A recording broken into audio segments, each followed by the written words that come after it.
Hey guys, tonight we're heading into something a little stranger than usual. A story that mixes real war, real horror, and a machine so mysterious that historians still argue about whether it ever existed. We're diving into the tale of Die Glocke, Hitler's so-called wonder weapon, a secret project from the dying days of the Second World War that might have been a machine for energy, or gravity, or maybe even time itself. Or maybe it was just a death trap in the shape of a giant steel bell. Either way, it's one of the creepiest footnotes of Nazi Germany, and if you suddenly woke up in that world, trust me, you wouldn't last very long. So before you sink into the story, do the usual routine, get comfortable, dim the lights, and maybe turn on that background hum that keeps you company while I walk you through history's weirdest rabbit hole. Because in this case, the rabbit hole leads straight into a hidden underground bunker in Lower Silesia, guarded by men in black uniforms, built on stolen science, and fueled by desperation. And the funny thing is, if you'd been alive back then, you wouldn't even have a clue that such a project was happening just a few hundred feet beneath the ground. That's the whole point of a secret weapon.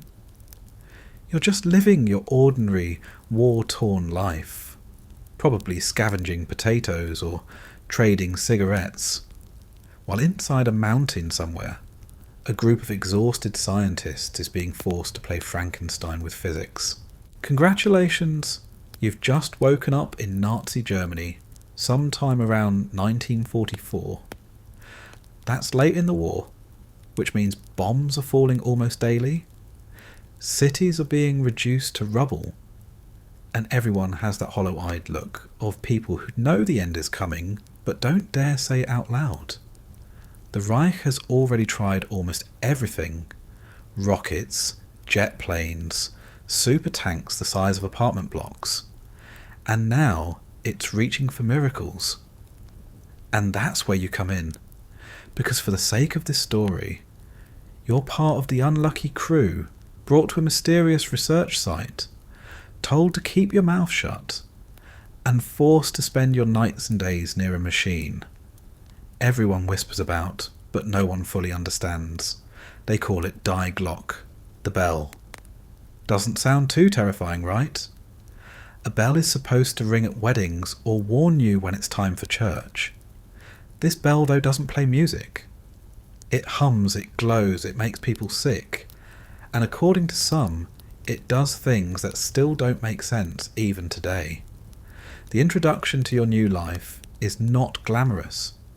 You don't wake up in a comfortable bed. This isn't Berlin high society with champagne and parades. You're on a military truck, bouncing along a muddy forest road in the dead of night. You smell gasoline mixed with damp earth and your own nervous sweat. The soldiers sitting next to you aren't talkative. They don't need to be. Their job is just to make sure you don't run. Somewhere behind your eyes, you're still processing the rumours you heard before you were dragged into this assignment. Talk about secret weapons, about something hidden under the Owl Mountains, about scientists vanishing without explanation. You told yourself it was just talk. But now the truck stops, and when the doors open, you see the dark outline of a concrete entrance carved into the hillside. A few floodlights throw long, sharp shadows across the ground, and the armed guards waiting there make it clear that once you step inside, you don't step back out.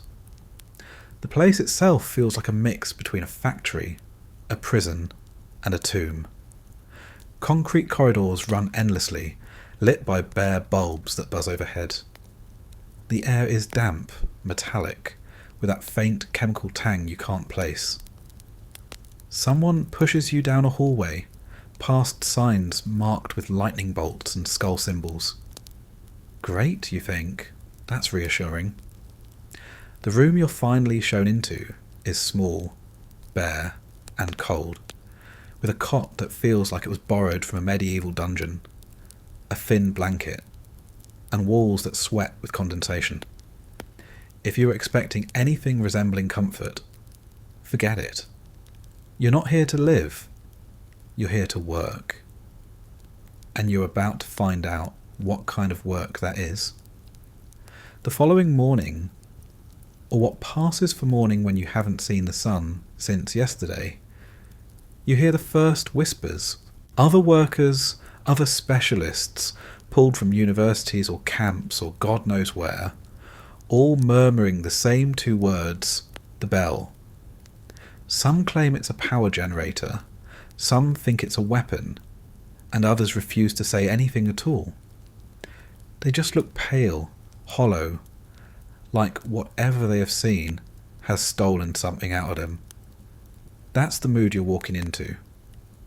Not excitement, not pride, but the quiet dread of people who know they're part of something poisonous. You finally see it later that day, wheeled into the testing chamber under heavy tarps. The guards make everyone stand back as though it's alive. When the canvas comes off, you understand why the name stuck. It's huge, shaped like a bell, metallic and ominous, about the height of a man and twice as wide. Pipes, cables, and strange protrusions jut out from its sides. It doesn't look like a bomb, or a rocket, or anything you've seen in a war movie. It looks wrong, as though someone tried to build an object from the future, but only had scraps of the past. The scientists around you scribble in notebooks, their hands shaking, while an officer in black leather gloves barks orders. You're told not to ask questions. You're told to watch, to follow instructions, and to never repeat what you see. And then the machine is activated. The sound it makes is low at first, a thrum you feel in your teeth more than you hear with your ears. The air seems to thicken, vibrating, pressing on your chest. Then there's the light. Not bright, not like a spotlight, but a sickly purple glow that leaks from the seams of the machine and paints everyone's faces with an unnatural sheen. Someone coughs. Someone else mutters a prayer. You stand there, trying to stay calm, but your stomach is twisting, and the hair on your arms is standing up. When the test ends, after what feels like an eternity, the guards rush everyone out of the room. Later, you notice one of the men who was standing closest is missing.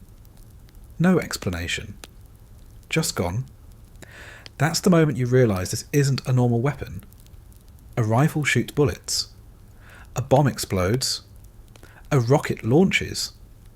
Those are terrible but straightforward. The bell feels different, like it's reaching into some corner of reality it shouldn't. You don't need to understand physics to know that whatever's happening here is dangerous. Not just in the ordinary sense, but in the kind of way that makes your bones ache and your dreams fill with static. And you've barely started your new assignment. Of course, all this is happening in the context of a collapsing Reich. Outside, Allied bombers are hammering the cities night after night. Soviet armies are rolling west.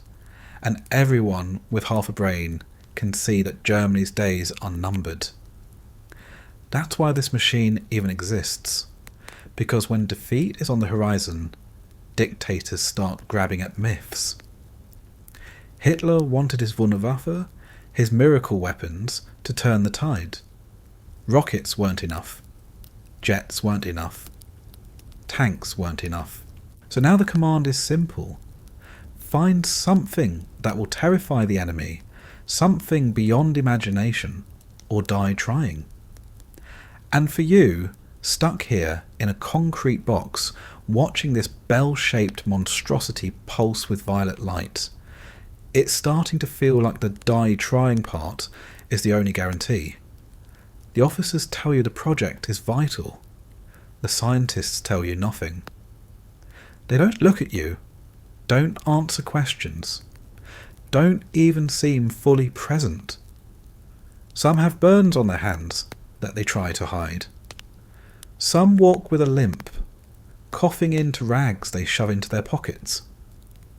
When you eat in the canteen, a sad plate of watery soup and hard bread, the same word keeps floating between tables, whispered with equal parts.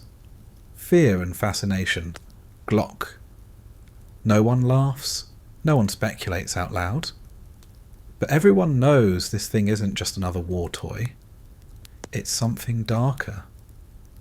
And that's how your day begins in the world of Hitler's secret bell. You open your eyes to the sound of boots on cobblestones. Not just one pair, but dozens, echoing off narrow streets where the air is already thick with coal smoke. It's 1944 Germany, which means good news. You're alive. Bad news. You're alive, here, now, in a country that's collapsing faster than a wet sandcastle. You're not in some heroic movie montage where people march neatly in formation, flags waving, brass bands playing.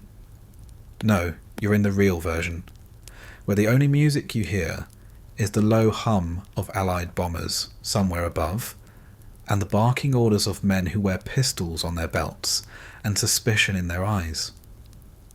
The first thing you notice about your surroundings is the cold. Even in summer, cities feel damp and grey. The war has stripped everything down. Buildings have been blasted into skeletons. Streets are patched with rubble. And most homes don't have glass in the windows anymore. Just paper or rags stuffed into the frames to keep out the draft. You're lying on a cot, if you can call it that, in a room shared with 3 other strangers who smell like they haven't had a proper wash in months. That's because they haven't. Soap is a luxury. Hot water, rarer still. Privacy? Forget it. You've got more chance of finding an unbroken teacup in Dresden than a room to yourself. You sit up, blinking, and your stomach immediately growls. Hunger is constant here. The official food rations are shrinking every month, and what you actually get is even less. Bread that crumbles like chalk. Watery soup with a single potato chunk floating in it. Ersatz coffee made out of roasted acorns and hope. Meat. Huh. The last time you saw meat, it was probably a thin slice of horse passed off as beef. And you didn't ask questions. Asking questions in 1944, Germany is a fast track to a dark van ride and a one-way trip. You just swallow whatever they put in front of you, literally and figuratively. The city outside feels like it's holding its breath. Posters are plastered on every wall, screaming slogans about final victory, about standing strong, about trusting the Führer. But everyone knows those posters are lying. The faces you pass on the street are pale, gaunt, and tired. Men too old or too young shuffle in ill-fitting uniforms. Women pull carts piled with firewood or line up for hours to collect a single loaf of bread. Children scavenge cigarette butts to roll into new smokes for their parents. The official speeches talk about glory and destiny, but the ground under your shoes says otherwise. You step outside and the first thing you feel is the tension. It's in the way people avoid eye contact, the way conversations drop to a whisper if a uniform walks by, the way neighbours glance at each other like every word might be repeated to the wrong ears. And maybe it will be. The Gestapo thrives on paranoia. Informants are everywhere. That old man feeding pigeons could be reporting names. That friendly neighbour who always offers you soup, maybe she's saving your comments for the authorities. You don't trust anyone. You don't even trust yourself. Now, let's talk about waking up in Germany at this point in the war. Because it's not just about where you live. It's about what you're expected to do. If you're a man between 16 and 60, congratulations, you're probably in uniform, whether you want to be or not. The Wehrmacht is bleeding soldiers by the thousands every week, and the draft net keeps widening. You could be a student, a farmer, even missing a limb, and they'll still find a way to hand you a rifle and shove you toward the front.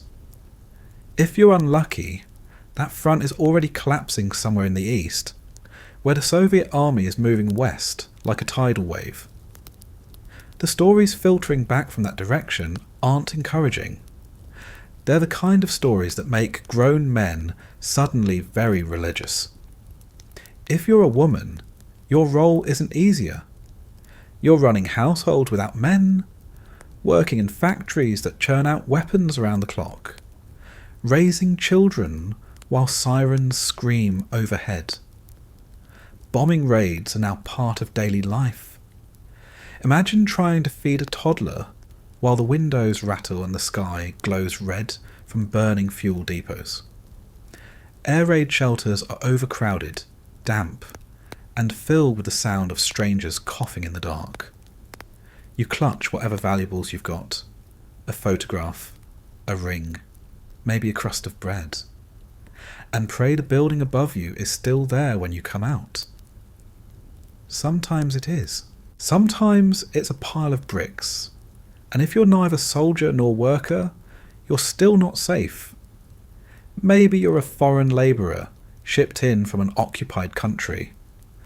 Maybe you're one of the millions forced into service, working for scraps in German factories under armed watch. Or maybe you're one of the unlucky millions marked as undesirable. In that case, waking up in 1944, Germany doesn't mean waking up in a ruined city.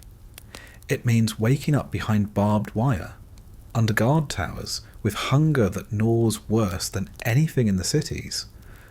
The war machine doesn't stop for human lives. It chews them up, spits them out, and demands more. Even if you're just an ordinary German civilian, life feels like walking a tightrope over fire. You're expected to show loyalty at every moment. You salute when told. You attend rallies, even when you're exhausted. You listen to the radio broadcasts and nod in agreement, even if every word sounds like nonsense, because not nodding might be enough to mark you as suspicious. And suspicious people disappear. Sometimes in the middle of the night, sometimes in broad daylight, with everyone pretending not to notice. That's the reality of waking up in 1944 Germany. Your first thought isn't breakfast, it's survival. Then there's the sound of the war itself. It's never far away. Some days it's the dull rumble of distant artillery. Other days it's the shriek of sirens and the thunder of bombs that make the ground tremble like an angry goddess stomping above. Firestorms sweep entire neighbourhoods.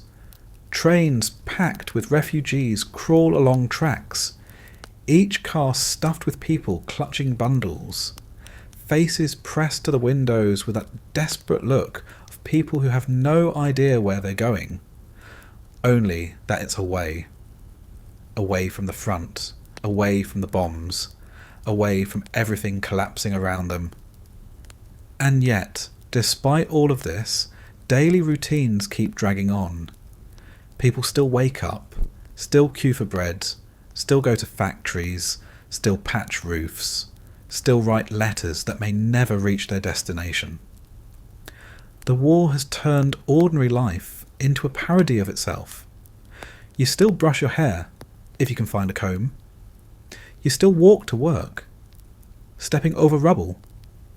You still make small talk with your neighbour, both of you pretending that the next air raid won't flatten the block.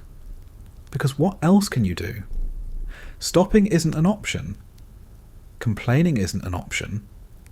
You keep moving forward, one exhausted day after another. Because that's what survival means here. And that's the world you've woken up into. It's not glorious. It's not noble. It's cold, hungry, and terrified. The newspapers are full of promises that sound emptier with each passing week. The propaganda posters peel from the walls, and the only certainty is that things are getting worse. Somewhere underground, in places you've never heard of, strange machines are being built with whispered names like Wunderwaffe. You don't know what they are yet. You don't know what they're supposed to do, but you will. And when you find out, you'll wish you were still just worrying about finding bread.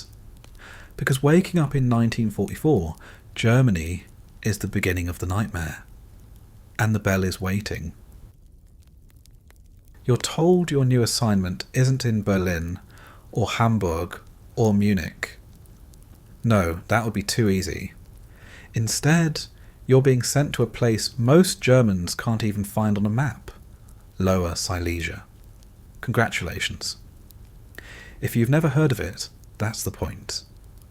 Tucked away in what is now Poland, but at the time was still part of the Reich, it's a region of forests, mountains, and little villages where the biggest excitement used to be a harvest festival. But in 1944, the excitement has shifted underground, literally. The truck ride there is a nightmare in itself. You bounce along rutted roads for hours, sometimes days, through villages that look more abandoned with every mile. Windows boarded, barns empty, men gone to the front, women staring as the convoy passes, their faces blank. You'd think you were driving into the middle of nowhere, and in a sense, you are. But nowhere is exactly where the Reich wants its most secret project. Far away from Allied bombers, far from spies, far from questions. Just a quiet corner of the world where something impossible can be built in peace. When you finally arrive, the first thing you see is the mountain. The Owl Mountains, they call them. Dense, wooded slopes rising like dark walls around you. The air is cooler here, damp, carrying the smell of pine and wet stone. At first glance, it's almost beautiful, like a postcard. But then you notice the fences. Barbed wire strung in multiple rows. Guard towers with machine guns. Warning signs nailed to trees, each one decorated with a skull. And that's before you even reach the entrance. Your new home doesn't look like much from the outside. Just a massive concrete arch carved into the hillside, wide enough for trucks to drive in. There are floodlights bolted above it, turning the grey walls into blinding white under the night sky. The closer you get, the more you see how massive this place really is. Armed guards patrol in pairs.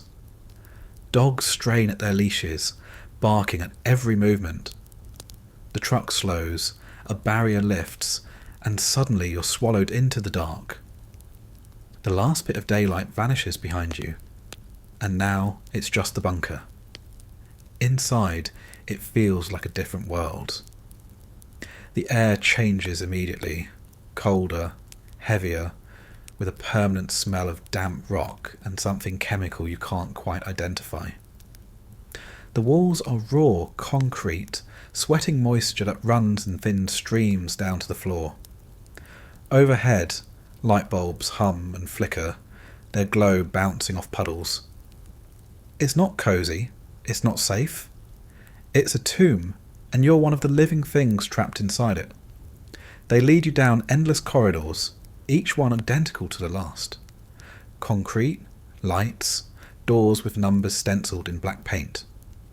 Some doors are guarded, others sealed with heavy locks. You pass groups of workers shuffling silently. Some in uniforms, others in striped prisoner clothing.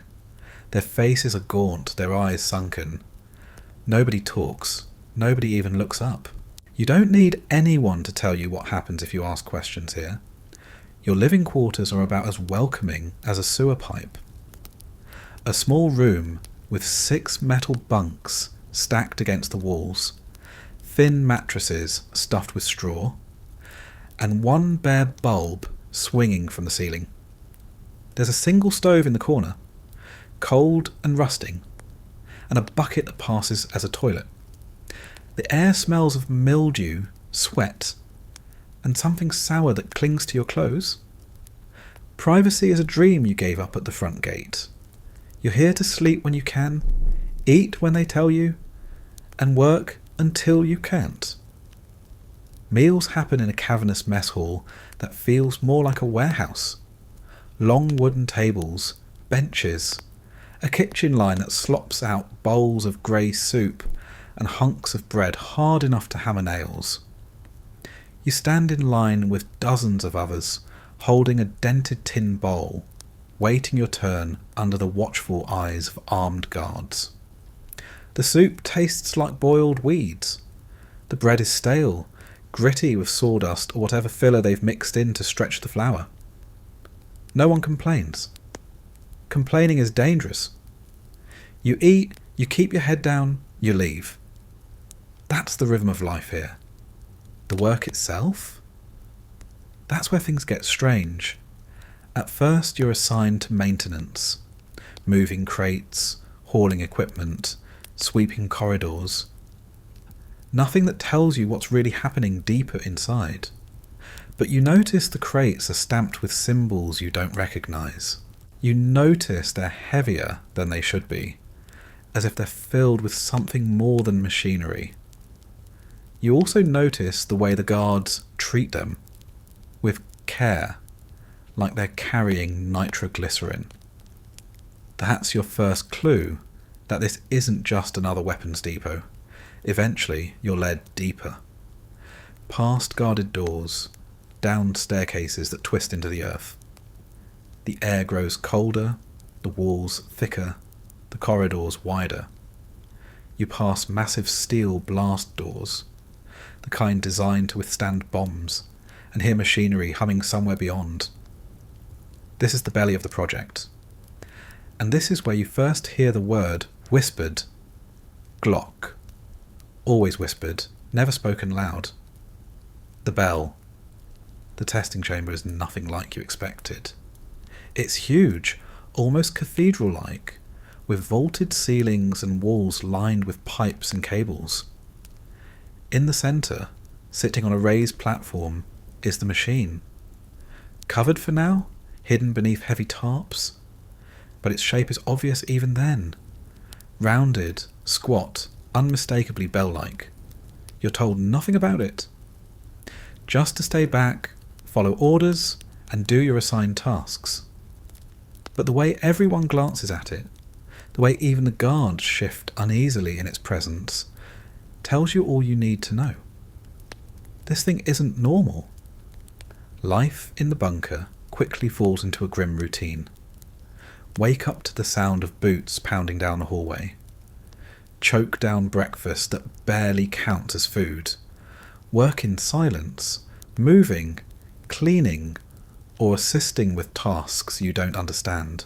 Every so often, alarms sound, and everyone is rushed out of the testing area. Sometimes you hear a strange hum from behind the blast doors, a vibration that rattles your teeth even through concrete walls. Other times, you see workers carried out on stretchers, their faces pale, their bodies trembling, their eyes glassy and unfocused. No explanations, no questions, just gone. The guards make sure you never forget where you are. They patrol constantly, rifles slung, pistols holstered, eyes always scanning for trouble. Trouble could mean anything. Talking too much, slowing down, looking at the wrong person. Punishment is immediate and public. A beating in the hallway.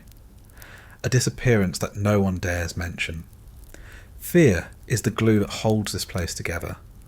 Stronger than concrete, stronger than steel. But it's not just fear of the guards. It's fear of the machine itself. Even covered, even dormant, it radiates unease. People who work closest to it seem to wither. Their hair falls out. Their skin develops sores. They cough blood into their sleeves. You start noticing the smell too. A faint, metallic tang sharp and unnatural that lingers in the air long after a test. You try not to breathe too deeply when you're near it, but what choice do you have? You're trapped in the same underground lung as everyone else. At night, when you collapse onto your cot, your dreams are strange.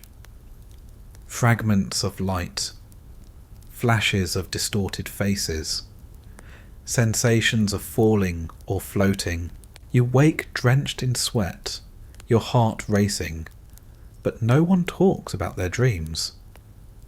You just lie there in the dark, staring at the damp ceiling, listening to the drip of water and the distant hum of generators, wondering how long your body can take this, wondering if you'll be one of the ones carried out on a stretcher. The irony is, you still don't really know what the machine is supposed to do. Rumours swirl like smoke. Some say it's an energy source that could power entire cities. Others whisper it's a weapon that could wipe out armies in a single blast. A few mutter about stranger possibilities: time travel, portals, communication with worlds beyond our own. Nobody knows for sure. Or if they do, they're not talking. The truth is buried deeper than the bunker itself, and you're just one more expendable body in the shadows. But one thing is certain: whatever the bell is, it's not safe. Not for the Allies, not for the Germans, and definitely not for you. And every day you spend in this bunker brings you closer to finding out why. You don't wake up to birdsong down here.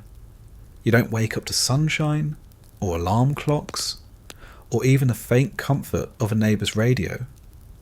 You wake up to boots. Heavy, polished, impatient boots stomping down the corridor. The sound is sharp, precise, and deliberate, because everything about the SS is deliberate. It's not just a knock on the door. It's a reminder that you belong to them now, body and soul. Welcome to another morning in the bunker, courtesy of the Schutzstaffel. They don't bother with gentle wake-up calls. The door slams open, light floods in, and a man in a black uniform barks an order that doesn't need translation. Get up. Everyone scrambles to their feet, some still half asleep. Some already buttoning tunics or clutching their boots. There's no time for stretching, no time for yawning. You move fast because the SS don't have patience for slowness. Slowness equals laziness. Laziness equals disloyalty.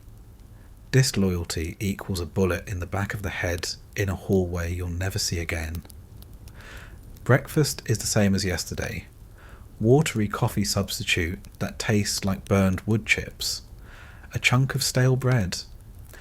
Maybe a smear of margarine if the kitchen feels generous. You line up with the others, bowl in hand, while SS guards circle like wolves. Their black uniforms are spotless, pressed to razor edges, boots shining even underground. Your uniform, if you can call it that, looks like it's been dragged through a ditch, because it has. That contrast isn't accidental. It's a reminder of who's in charge and who isn't. When the meal is over, it's time for work. The SS officers don't just guard the project, they run it. Every order comes down through them. Every task is supervised by their watchful eyes. The scientists may scribble notes and adjust dials, but the men in black decide who lives, who dies, and who gets reassigned to special duties, which is a polite way of saying you'll be buried in an unmarked pit before the week is out. The routine is suffocating. You march in formation down damp corridors, past doors you're never allowed to open, past laboratories that hum with machinery you don't understand. The SS officer leading your group walks with his hands behind his back, clicking his tongue whenever someone steps out of line. Behind you, a guard carries a rifle, finger resting just a little too close to the trigger. No one talks. The silence is absolute, broken only by the echo of boots and the hum of generators. Eventually, you arrive at the day's assignment. Maybe it's cleaning equipment in the testing chamber, scrubbing strange stains off the floor that look suspiciously like burned flesh. Maybe it's moving barrels marked with hazard symbols you don't recognize. Maybe it's standing in the corner while scientists argue in clipped German about equations that make no sense to you, until the SS officer clears his throat and everyone shuts up instantly. Whatever it is, the SS are there, watching, always watching. Their presence isn't just physical, it's psychological.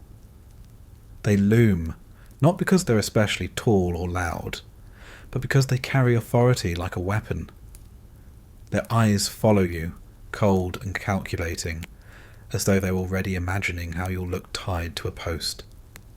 Every gesture, every word, every pause feels like a test. Are you working fast enough? Are you standing straight enough? Did you salute properly? Did you look at the wrong thing for too long? You live in constant fear of failing a test you don't even know you're taking. And then there are the scientists themselves. You'd think they'd be grateful for protection, given how dangerous their work supposedly is. But no, they're just as nervous as you, if not more. They may wear white coats instead of uniforms, but their eyes flick to the SS every few seconds, gauging reactions, adjusting their words. They're not free. They're prisoners with chalkboards. Some of them were hand-picked from universities, brilliant minds coerced into service. Others were pulled from concentration camps, given a choice between building miracles or digging graves. All of them are exhausted, frightened, and trapped. You start to notice how the SS divide the workers. Germans get slightly better treatment, slightly. A little more food, a little less shouting. Foreign labourers get the worst of it, barked at, beaten, shoved into the most dangerous tasks. The scientists hover in between, tolerated but never trusted. Everyone is expendable, but some people are expendable faster than others. And the SS remind you of that every chance they get. The mornings are when they hold inspections. You line up in the corridor, back straight, hands at your sides. An officer walks slowly down the line, eyes sharp, boots clicking on the stone. He stops occasionally to question someone. Where are you from? What did you do before the war? Do you believe in victory? The questions are traps. The wrong answer is fatal. The right answer is survival. For now. You say whatever you think they want to hear, and you pray it's enough. After inspections, the work begins in earnest. You're herded into the testing chamber again, that vast concrete cathedral with its cables, pipes and looming steel platforms. The bell sits in the centre, shrouded but unmistakable, its presence dominating the room. The SS stand at the edges, clipboards in hand, pistols at their belts, making notes on every movement, every command followed or ignored. Scientists scurry like nervous ants, adjusting gauges, scribbling in notebooks, glancing at the officers for approval before flipping a single switch. When the machine powers up, you feel it in your bones. That low, oppressive hum that rattles your teeth and presses on your chest. The air grows heavy, vibrating, tingling against your skin. The light bulbs overhead flicker. Somewhere behind you, a worker coughs violently, then goes silent. The SS don't flinch. They just write something down. If something goes wrong during a test, and something always does, the SS are the first to react. Not by helping, not by fixing, but by punishing. If equipment fails, someone is blamed. If a worker collapses, someone is blamed.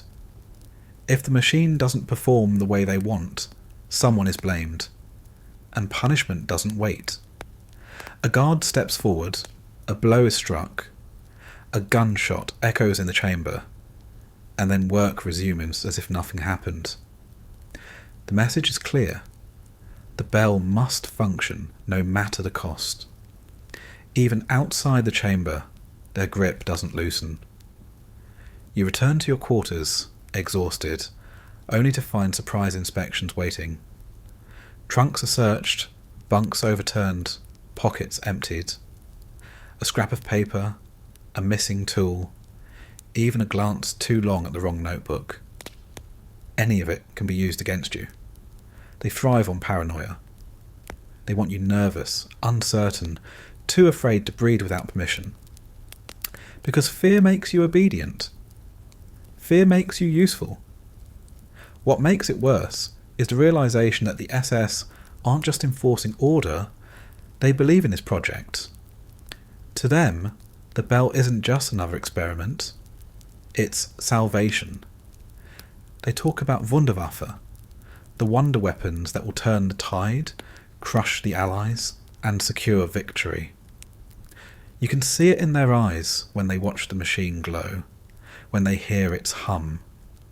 It's not just duty, it's faith. Faith in technology, faith in their Führer, faith in a miracle that doesn't exist.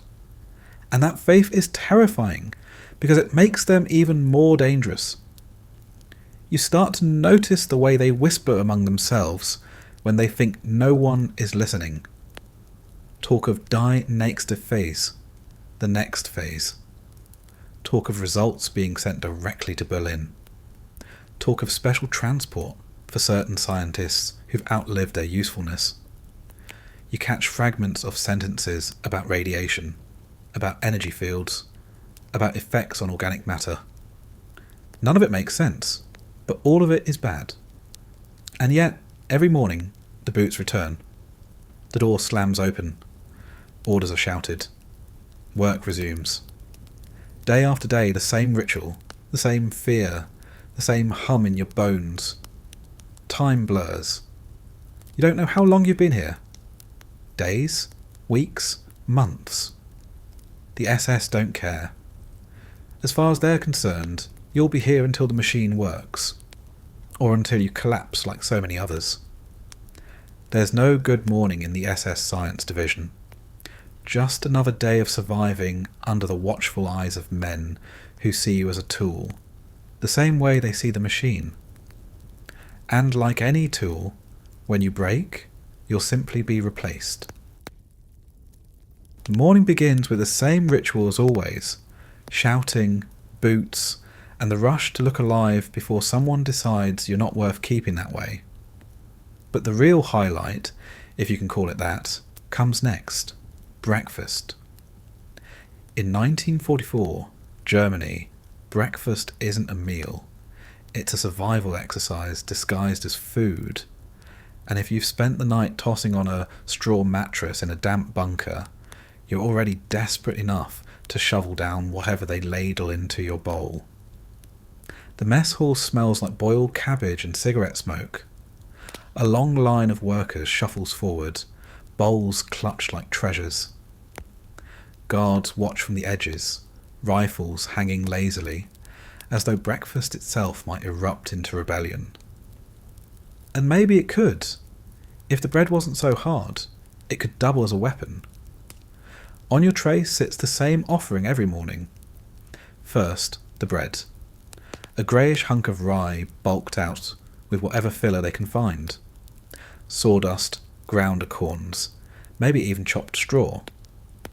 It's chewy in the wrong way, dry in the wrong places, and has a talent for crumbling into gravel just as you try to swallow.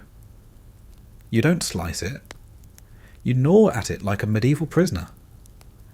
Some mornings it has mould spots, but that's just extra seasoning now. Next comes the ersatz coffee. Forget the dark, rich smell of roasted beans. Forget cream, sugar, or the joy of caffeine waking you up. What you get is a bitter, lukewarm liquid made from roasted acorns, chicory, or sometimes just burned barley swept off the floor. It tastes like someone boiled damp cardboard and strained it through a sock. It doesn't wake you up. It just reminds you you're still alive.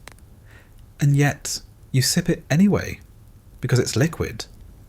And liquid is rare enough. Sometimes, if the kitchen is feeling festive, or if supplies haven't been bombed to dust, you get margarine, not butter. Not anything close to butter. A thin smear of yellow fat that tastes faintly of chemicals and spreads across the bread like a rumour you wish wasn't true. You savour it anyway, because the alternative is dry crumbs and regret.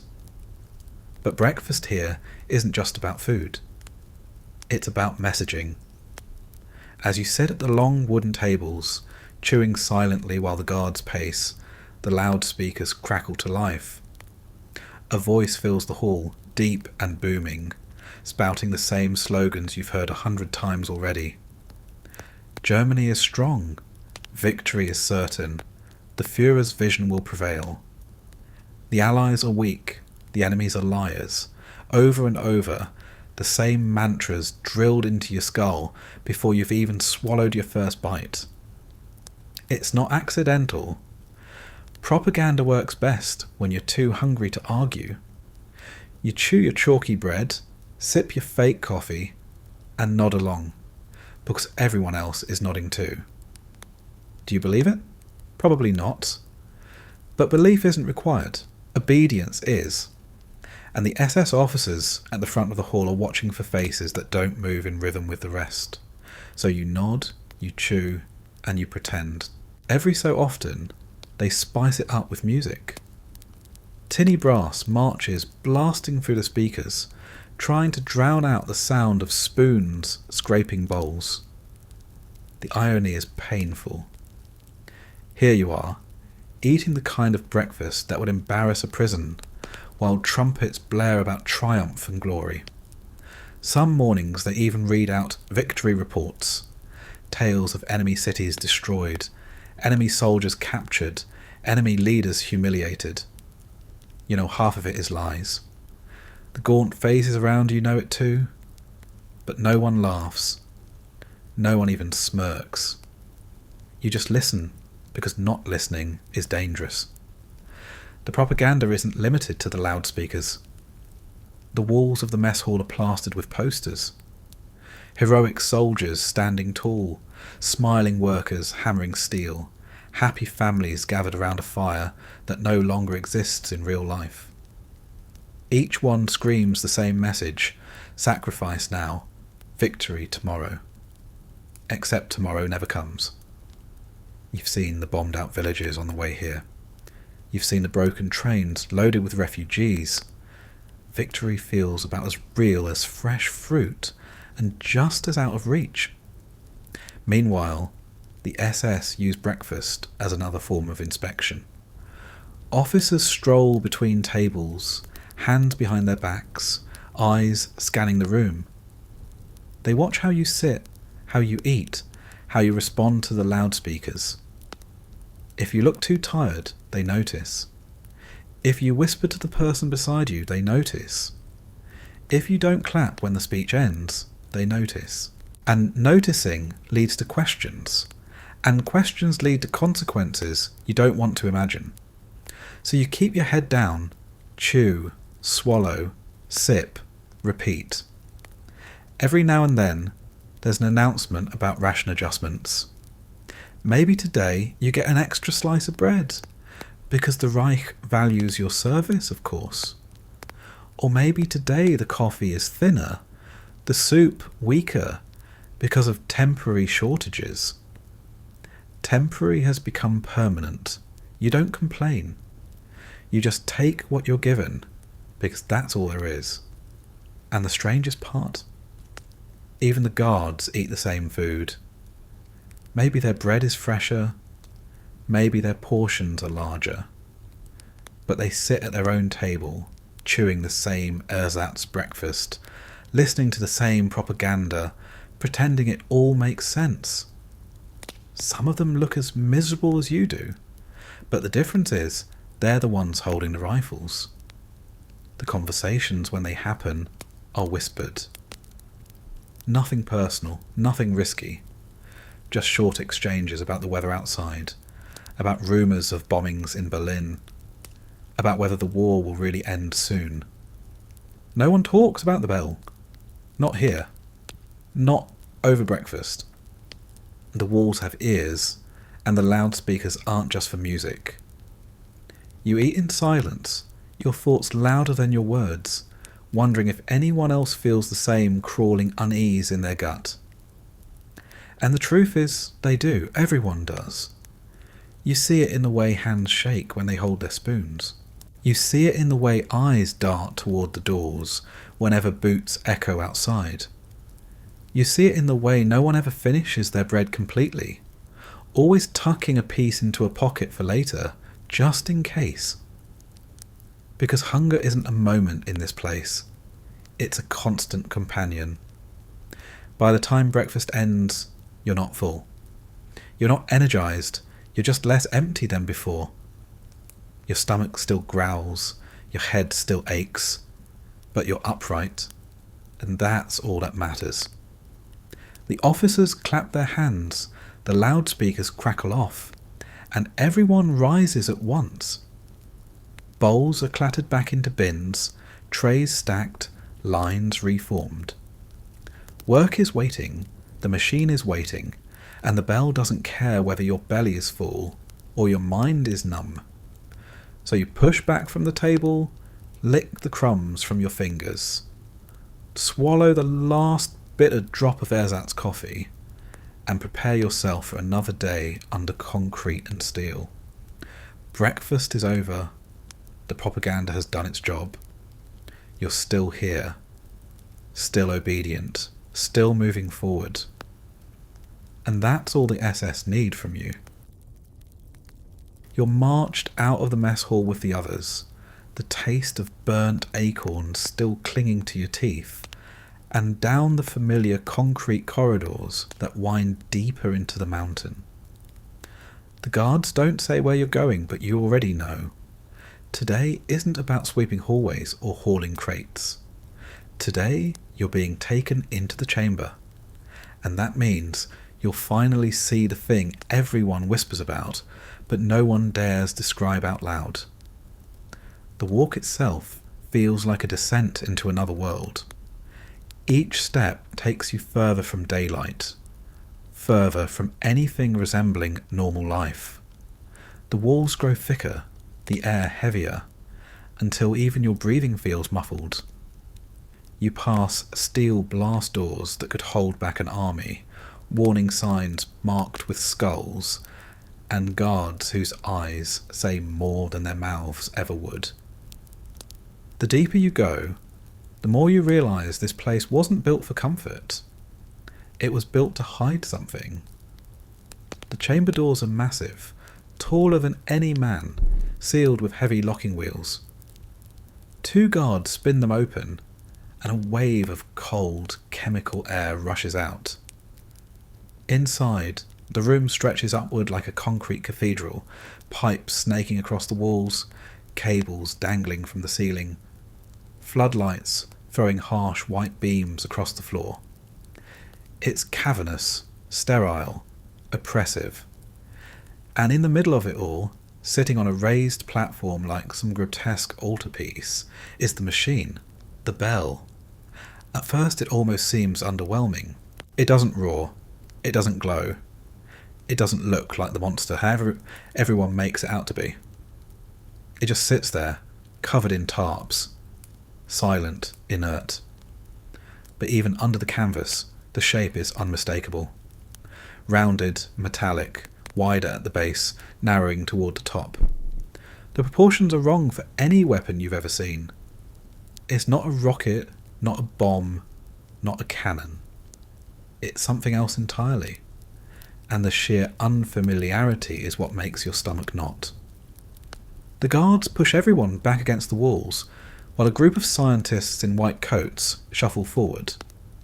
Their faces are pale, their movements stiff. Their eyes are darting nervously toward the SS officer in charge. He gestures sharply, and the tarps are yanked away. Now you see it clearly. The machine gleams dully under the lights, its surface a patchwork of riveted metal plates and strange protrusions. Wires snake out of it, vanishing into banks of equipment around the platform. It's bigger than you imagined, at least 4 meters tall, the size of a small car turned upright. On its sides, you notice markings. Not swastikas or eagle emblems, but cryptic symbols you don't recognize. Some look mathematical, others almost ritualistic, like they belong in an old alchemy book instead of a war lab. The officer begins barking orders. The scientists scatter to their stations, flipping switches, adjusting dials, scribbling in notebooks. The machine remains still, silent, waiting. And for a moment, you wonder if maybe all the rumours are exaggerated. Maybe it's just an oversized generator, or some bizarre prototype for a power plant. Maybe this whole place is just a monument to desperation, not danger. Then the power surges. At first, it's just a low hum, almost too soft to hear. But it grows quickly, a vibration that travels through the floor, up your legs, into your chest. Your teeth start to rattle. The light overhead flicker, dim, then flare back brighter than before. The machine itself seems to pulse, its surface vibrating with a rhythm you can feel in your bones. The air thickens, charged, like the moment before a thunderstorm. Only there are no clouds here. Just concrete, steel, and something that should not exist. The glow begins faintly, leaking from the seams where metal plates meet. A sickly violet, shimmering faintly, like the surface of oil on water. It spreads brighter until the entire machine is bathed in an unnatural light that makes the shadows in the room stretch and twist. Your skin prickles, your hair stands on end, and a taste like copper floods your mouth. The scientists don't speak. They watch their instruments with trembling hands, occasionally scribbling frantic notes. One of them wipes sweat from his forehead with a shaking rag. Another coughs violently, but keeps working. The SS officer just stands near the platform, arms crossed, eyes fixed on the glowing machine like it's both terrifying and holy. The hum grows louder, deeper. It's no longer just a sound. It's a pressure, pressing against your eardrums, squeezing your chest, making your stomach lurch. You try to steady yourself against the wall, but even the concrete seems to vibrate under your hand. Someone nearby stumbles, clutching his gut, and is immediately dragged back by a guard. Then for the briefest moment, reality feels like it bends. The light warps, the air distorts, and you swear you see the edges of the room ripple like water. A shadow passes across your vision, not cast by anything physical, but as if the machine itself is projecting something your eyes weren't meant to see. You blink, and it's gone. But the unease remains, a sickness in your gut that no ration soup could ever explain. After what feels like an eternity, the machine powers down. The hum fades, the glow dims, the air clears. Silence fills the chamber, heavy and absolute. The scientists collapse against their stations, drenched in sweat. One of them vomits into a bucket, another sinks to the floor trembling. The SS officer scribbles something into his notebook, calm, detached, as if none of it fazed him. And then you notice something worse. One of the workers who'd been closest to the platform is gone. Not escorted out, not carried away, gone. His tools lie where he dropped them, but the man himself has vanished. No one mentions it. No one even looks at the empty space. You open your mouth, but a glance from the nearest guard freezes the words in your throat. You're not supposed to notice. You're not supposed to ask.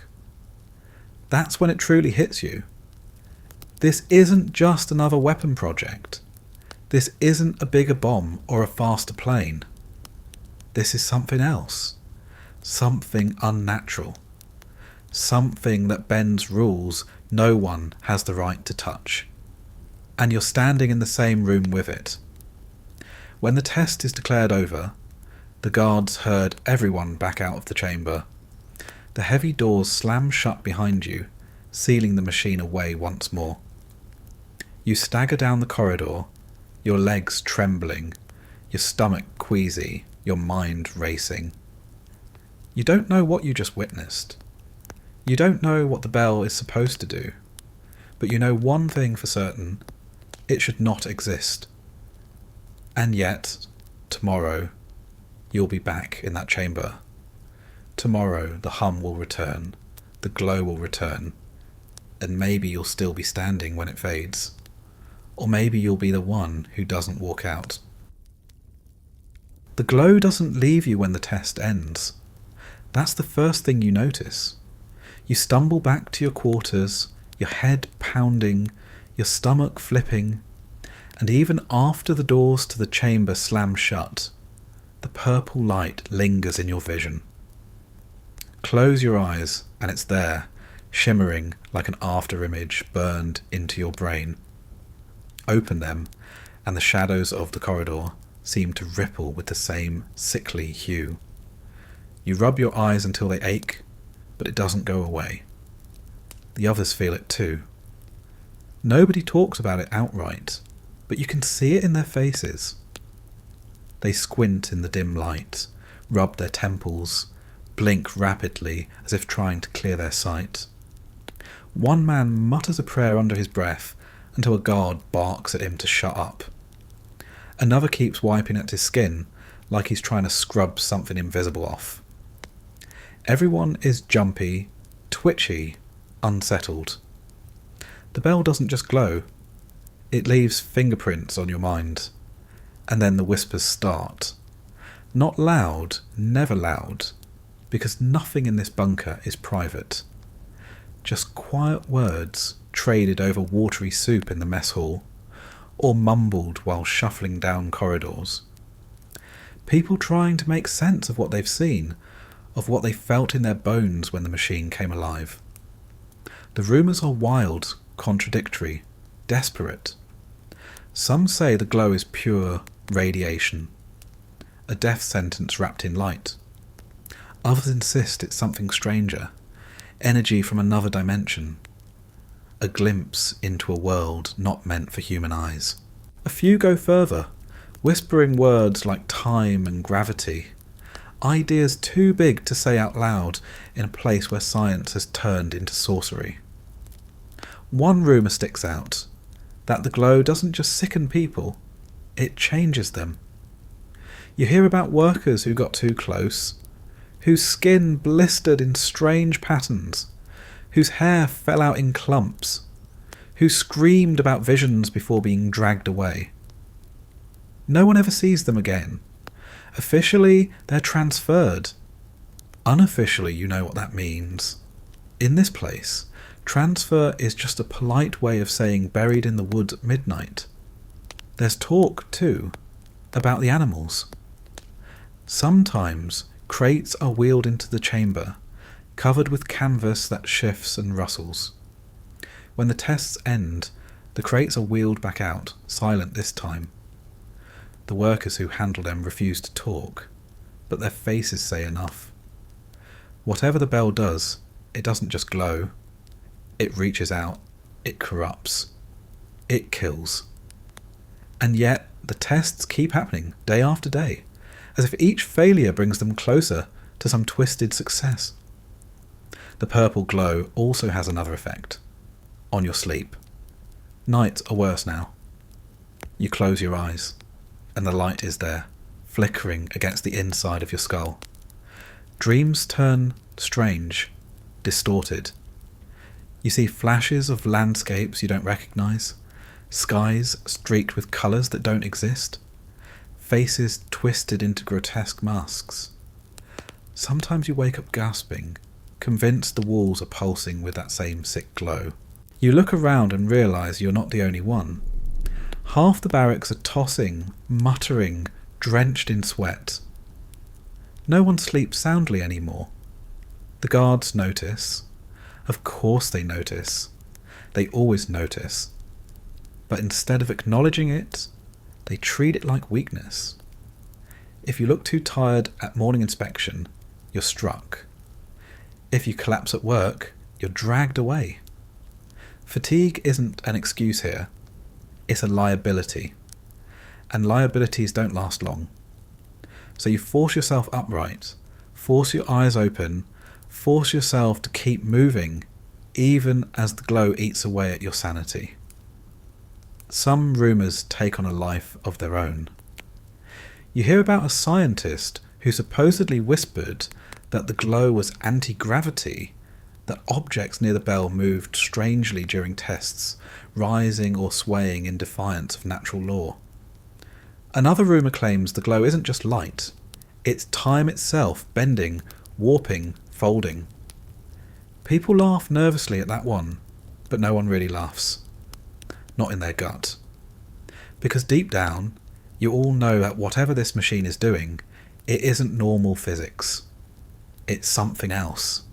Something worse. The strangest rumour of all is whispered only in the darkest corners, that the glow isn't a byproduct. It's the point. That the bell was never meant to power planes or fuel rockets. That it was designed to tear a hole in reality itself, to open a door to somewhere or somewhen else. You want to dismiss it as nonsense, but every time you see that sick purple shimmer, every time you feel your insides twist with nausea, you wonder. And wondering is dangerous. Even the SS seem affected, though they'd never admit it. You catch them glancing at the bell with unease when they think no one is looking. Their boots are polished, their pistols gleam, their faces are masks of discipline, but their hands twitch, their eyes flicker. They feel it too. The glow doesn't care about rank or ideology. It crawls into everyone, eats at everyone.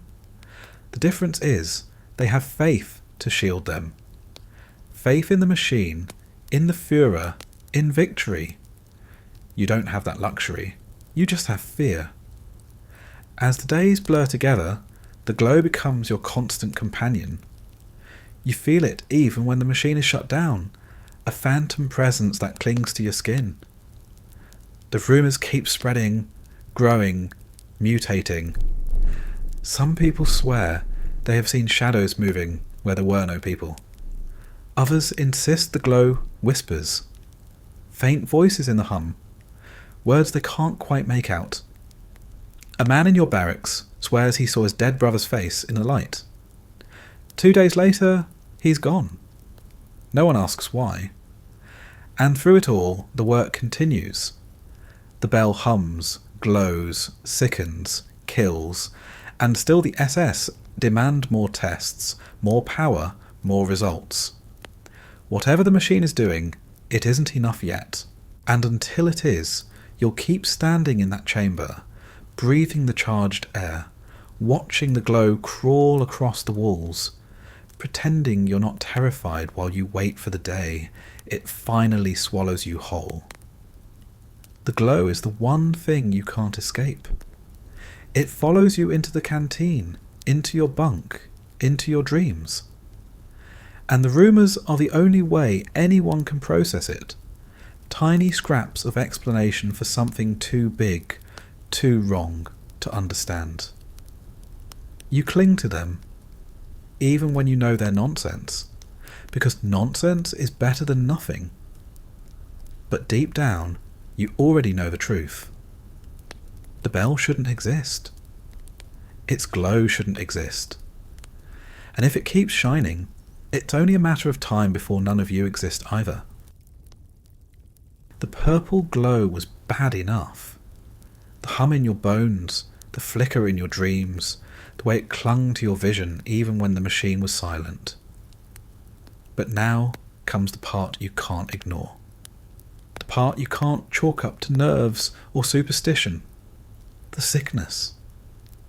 At first it seems harmless, just headaches mostly. A dull pounding behind your eyes, throbbing temples, that metallic taste that won't wash away no matter how much ersatz coffee you choke down. Everyone shrugs it off. Stress, hunger, fatigue. Pick your excuse. This is wartime. Everyone's sick in some way. You tell yourself it's normal. You tell yourself it's fine. Then the rashes start. Red patches crawling up arms. Angry blisters across necks. Strange burns that appear overnight with no fire to explain them. People scratch until they bleed. Skin peels like paper.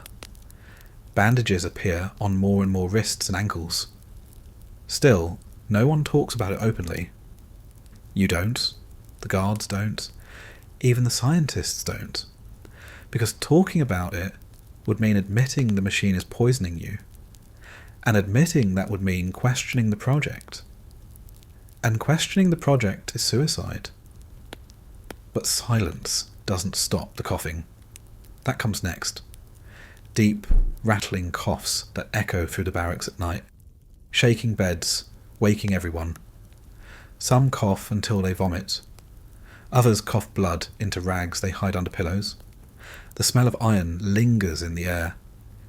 You see men clutch their chests, gasping, their lips pale, their hands trembling. And still, the work continues. The SS don't care if you're coughing. They care if you're standing. If you can walk, you can work. If you collapse, you disappear. It's that simple. Hair starts falling out. Clumps of it left on pillows, caught in combs, drifting across the floor like tumbleweeds. The younger ones look suddenly old, scalps patchy, faces gaunt. Teeth loosen, gums swell, noses bleed for no reason at all. People wrap scarves around their heads, not for warmth, but to hide what's happening. But everyone knows. Everyone sees. The bunker is turning into a ward, only without doctors, without medicine, without hope. That's when the nickname starts. Someone, half delirious, coughs up blood into his soup one night and mutters that his new co-worker is named Tumour. It catches on, dark humour, spreading faster than the sickness itself. Every time someone notices a lump on their neck, every time someone feels their stomach twist with unexplained pain, every time a nosebleed drips onto a workbench, someone whispers, "Ah, Tumour's here." The joke isn't funny, but it's the only way to keep from screaming. You watch it claim people one by one. A worker you sat next to at breakfast doesn't show up the next day. The guard shrugs when you glance at the empty space. Another collapses during a test, eyes rolling back, froth spilling from his mouth. He's dragged away before the machine even powers down, as if he's just another piece of broken equipment. No one asks what happens to them. You already know. There's no hospital here, no recovery, just disposal. The scientists fare no better. For all their white coats and clipboards, they're just as vulnerable as the workers. You see their hands trembling when they adjust dials. You see the bandages hidden under their sleeves. One morning, a man who used to lecture loudly about physics walks into the chamber with his skin so pale it's almost grey. He doesn't walk out. The next day, his notebook is on another man's desk, as if nothing happened. Even the SS aren't immune. They pretend they are, of course. Black uniforms, polished boots, stone faces. They act untouchable. But you notice the small things. The officer who wipes sweat from his forehead more often now. The guard whose hairline is thinning faster than it should. the way their eyes linger on the bell with unease, the way their gloves stay on even when it makes no sense. They're rotting too, just slower, or maybe just hiding it better. The sickness isn't just physical, it eats at your mind as well. Hallucinations creep in, shadows that move when no one's there, whispers in the hum, faces in the glow. You blink and swear the walls are pulsing. You wake in the night convinced your skin is crawling with insects. Some men start muttering nonsense, equations that don't add up, prayers that loop endlessly. Others grow violent, snapping at their neighbours, fists flying in cramped barracks. The guards break it up with rifle butts, but the violence doesn't stop. It simmers, fueled by fear and fever, ready to boil over at any moment. And through it all, the tests continue. The machine hums, glows, poisons. Workers cough, vomit, bleed. Guards drag bodies away. Scientists scribble notes with shaking hands. The SS bark for results. Nothing changes. Nothing improves. The bell doesn't care who it kills. The bell doesn't care if tumour is the only one thriving here. You start noticing your own symptoms. The headaches that won't leave. The way your teeth ache when the machine powers up. The way your hair seems thinner in the mirror. The rash on your wrist that stings when you scratch it. You tell yourself it's nothing. You tell yourself you'll be fine. But deep down, you know the truth. You're just one more body on tumour's list. One more name waiting to be erased. The worst part is the uncertainty. You don't know how long you've got. Some last weeks, others only days. Some seem fine until they collapse mid-step, their hearts giving out without warning. There's no pattern, no mercy, no way to prepare. You live every day wondering if this will be the one when tumour taps you on the shoulder. And when he does, you know no one will remember your name. You'll just be another empty bunk, another scrap of hair swept off the floor, another notebook reassigned. But you keep working. You keep eating the mouldy bread, drinking the bitter coffee, marching down the damp corridors. Because stopping isn't an option. Because collapsing means disappearing. Because fear keeps your legs moving even as your body breaks down. You laugh at the tumour joke because it's better than crying. You swallow the metallic taste in your mouth because there's nothing else to drink. You keep going, day after day, because what else is there to do? And the bell keeps glowing. The bell makes you sick, the bunker makes you tired, and tumour is everyone's new best friend. But none of that matters to the men in charge. Because in the world above ground, the Reich is crumbling. Cities are burning, armies are retreating, and every day the front lines creep closer to Berlin. And when empires start to collapse, dictators don't want excuses. They want miracles. Hitler doesn't come down into the bunker himself. Of course he doesn't. Men like him don't crawl through damp corridors or breathe the same poisoned air as the workers breaking their backs. But his shadow is everywhere. His name is whispered by the SS, hissed by the scientists, stamped on every order that slides across a desk. The Führer demands results. That phrase is enough to make every man in the chamber stiffen, because results doesn't mean progress. It means something spectacular enough to turn the tide of a losing war. Something that can make Allied bombs vanish, Soviet tanks melt, and American soldiers run home in terror. Anything less is failure, and failure is not allowed. You hear the way the SS officers talk during inspections. Their voices are sharp, clipped, full of that brittle confidence only fanatics can muster. The Führer believes in this project. The Führer has no patience for delay. The Führer will not accept excuses. They repeat it like a mantra, as if saying his name makes the impossible less impossible, as if shouting hard enough will make the machine do something other than hum and kill the people standing too close. The scientists, though, are cracking under the pressure. You can see it in their eyes. Their notebooks are full of frantic scribbles, half-finished formulas, lines crossed out so violently the paper tears. They argue in whispers, snapping at each other, voices rising until an SS officer clears his throat and the room falls silent. You've seen grown men nearly collapse from exhaustion, then drag themselves back to their instruments because they know what happens to scientists who fail. They don't get reassigned. They don't get demoted. They disappear. Rumours spread about visits from higher-ranking officials. Men in long coats, carrying briefcases, arriving in black cars that idle at the gates. They vanish into the bunker for hours, then leave with no explanations.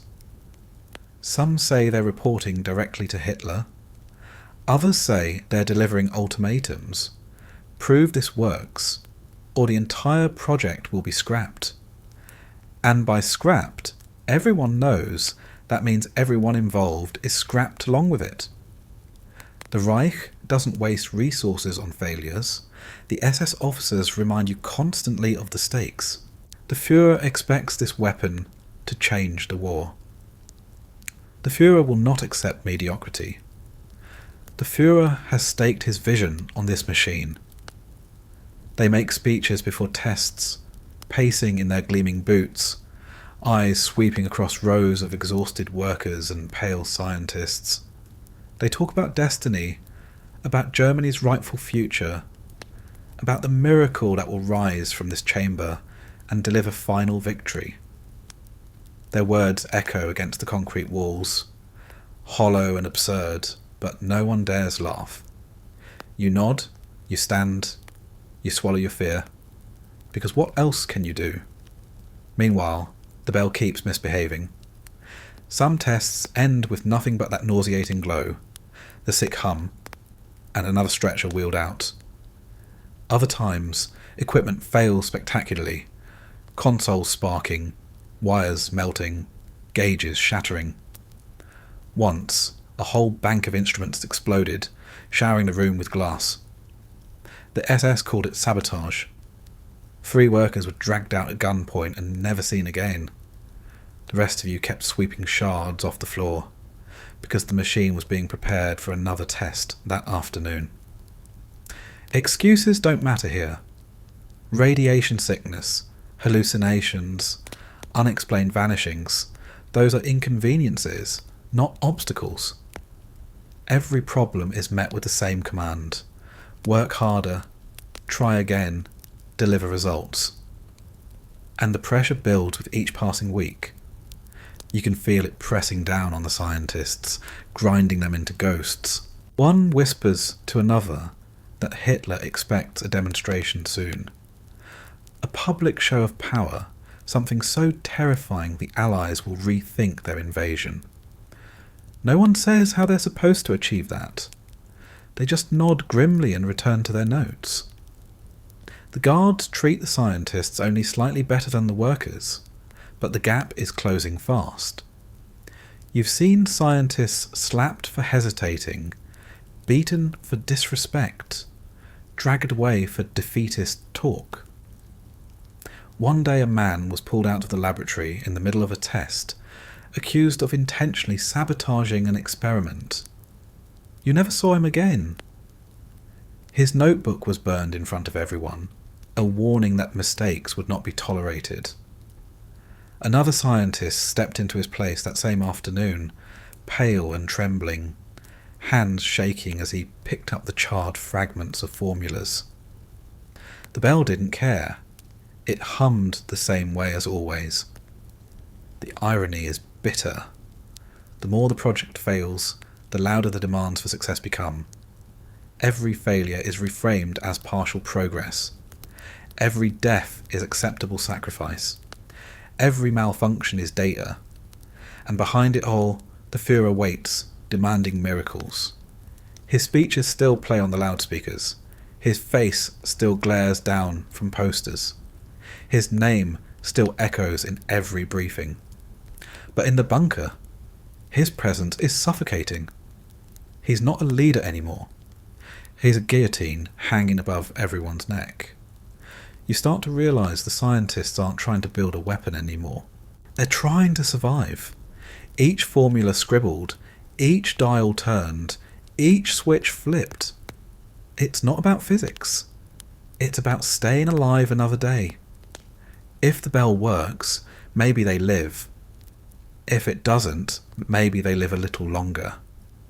Until someone higher up decides the delays are no longer tolerable. It's a game with no winning moves, just a slower or faster path to the same end. And you, standing there in your damp wool uniform, feel the weight of it too. You're not a scientist, not an officer, not anyone important. You're just another body in the chamber, another pair of hands to move crates or clean spills or scrape the blood off the floor. But you understand the truth better than they do. The Führer doesn't want progress. He doesn't want effort. He doesn't want excuses. He wants the impossible. And when the impossible doesn't appear, he'll take something else. Your life. The pressure builds not just inside the bunker, but outside it as well. You hear whispers of Allied advances, of cities falling, of bombers flying closer every night. The Reich is collapsing, and desperation makes the SS more dangerous than ever. Their speeches grow sharper, their punishments harsher. Every test feels more frantic, more reckless, as if they're racing against a clock only they can hear. And maybe they are. Maybe Hitler has given them a deadline. Maybe he's already sharpening the axe. One night, after a particularly brutal test that left 2 men vomiting blood in the corridor, you hear an SS officer mutter under his breath, "The Führer will not forgive us." He says it like a prayer, but the fear in his voice is real. Even they, the black uniformed enforcers, who terrify everyone else, are terrified themselves. Not of the bell, not of Tumor, but of the man sitting in a bunker hundreds of miles away, demanding miracles from a machine that shouldn't exist. And you know what that means for you. The tests won't stop. The sickness won't matter. The vanishings won't matter. Nothing matters except results. And if results don't come soon, this whole bunker, every scientist, every guard, every worker, including you, will be erased. Because Hitler doesn't want excuses. And in this place, excuses are all you have left. The Führer keeps demanding miracles. And when he says that word, most people think of rockets, the V weapons. Sleek, impressive, thundering through the sky. A symbol of technological genius strapped to a warhead. Propaganda posters still shout about them. Newspapers call them revenge weapons. The ultimate proof that German science is unstoppable. That's the dream. The polished vision. The shiny promise of victory. But you don't see the dream. You see the nightmare. Because down here in the bunker, you know the rockets aren't enough. They scream across the sky, sure, but they don't change the war. They don't stop the Allies from bombing cities into rubble. They don't halt the Red Army rolling west with tanks and men that never seem to run out.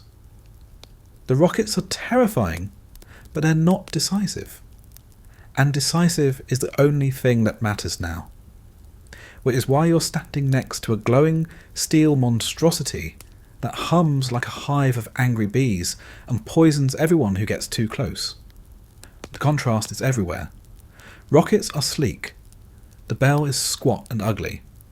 Rockets inspire awe. The bell inspires dread. Rockets are filmed for newsreels. soldiers cheering as they launch. The bell is hidden behind blast doors, guarded like a shameful secret. One is meant for the world to see. The other isn't supposed to exist at all. The scientists know the difference. Some of them used to work on rockets, V2 programs, jet engines, real engineering. They still talk about those projects in wistful tones, like ex-lovers they'll never see again.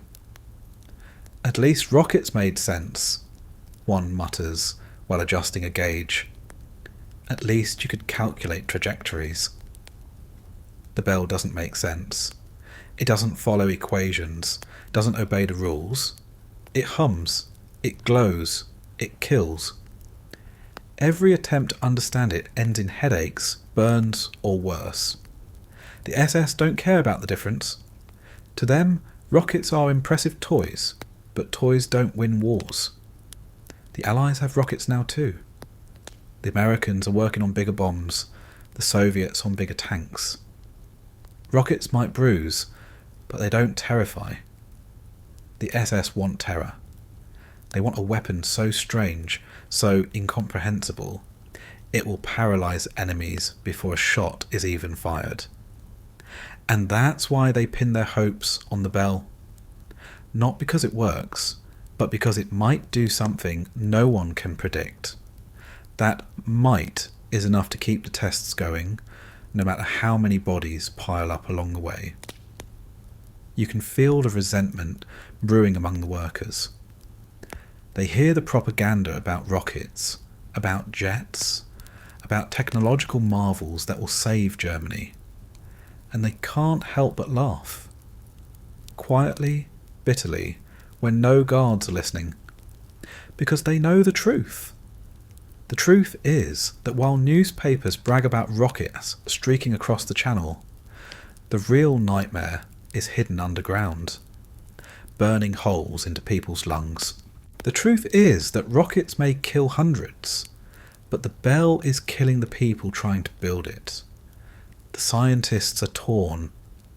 Some cling to the rocket dream, muttering that if only they were back in Peenemünde, if only they were building engines, if only they were allowed to pursue real science, things would be different.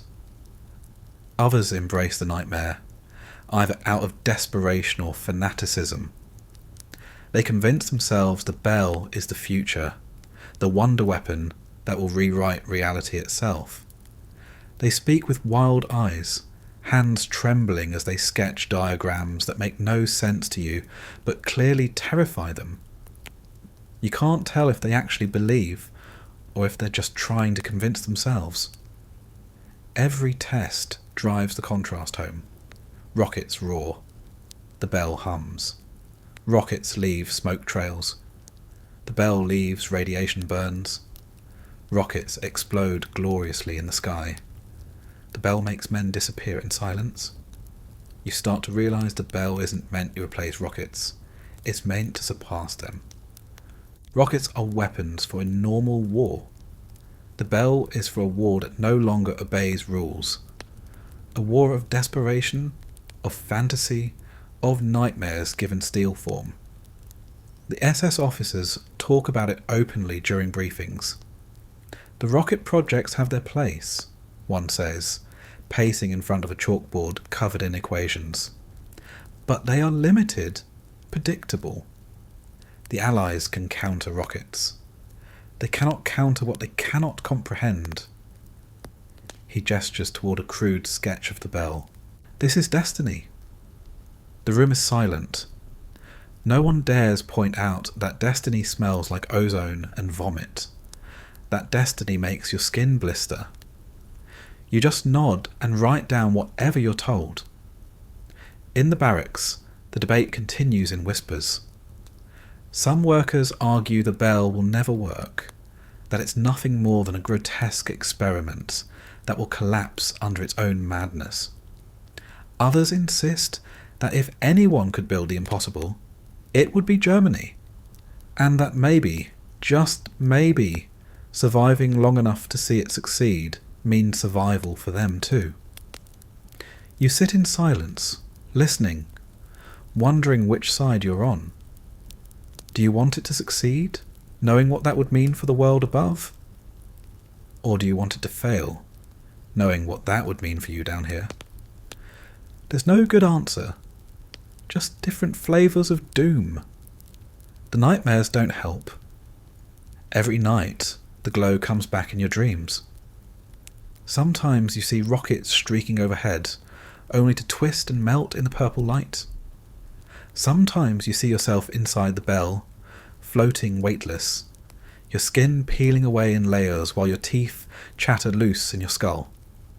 Sometimes you see nothing at all, just endless hum, endless glow, endless emptiness. You wake, gasping, sweating, your hands clawing at the damp mattress. Around you, others do the same. The barracks is a chorus of nightmares.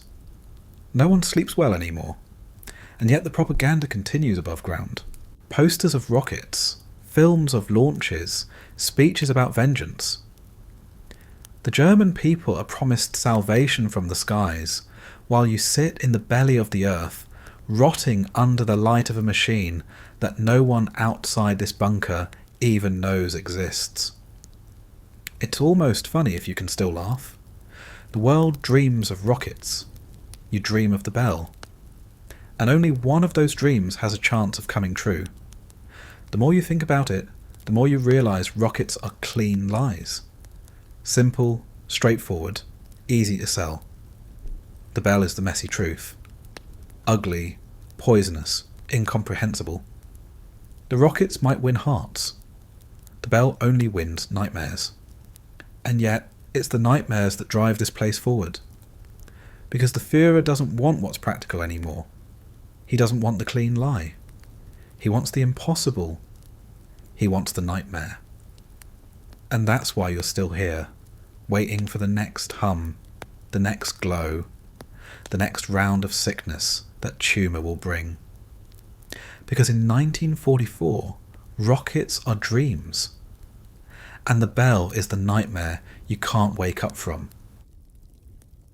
The rockets are launched for cameras. The bell is hidden behind blast doors.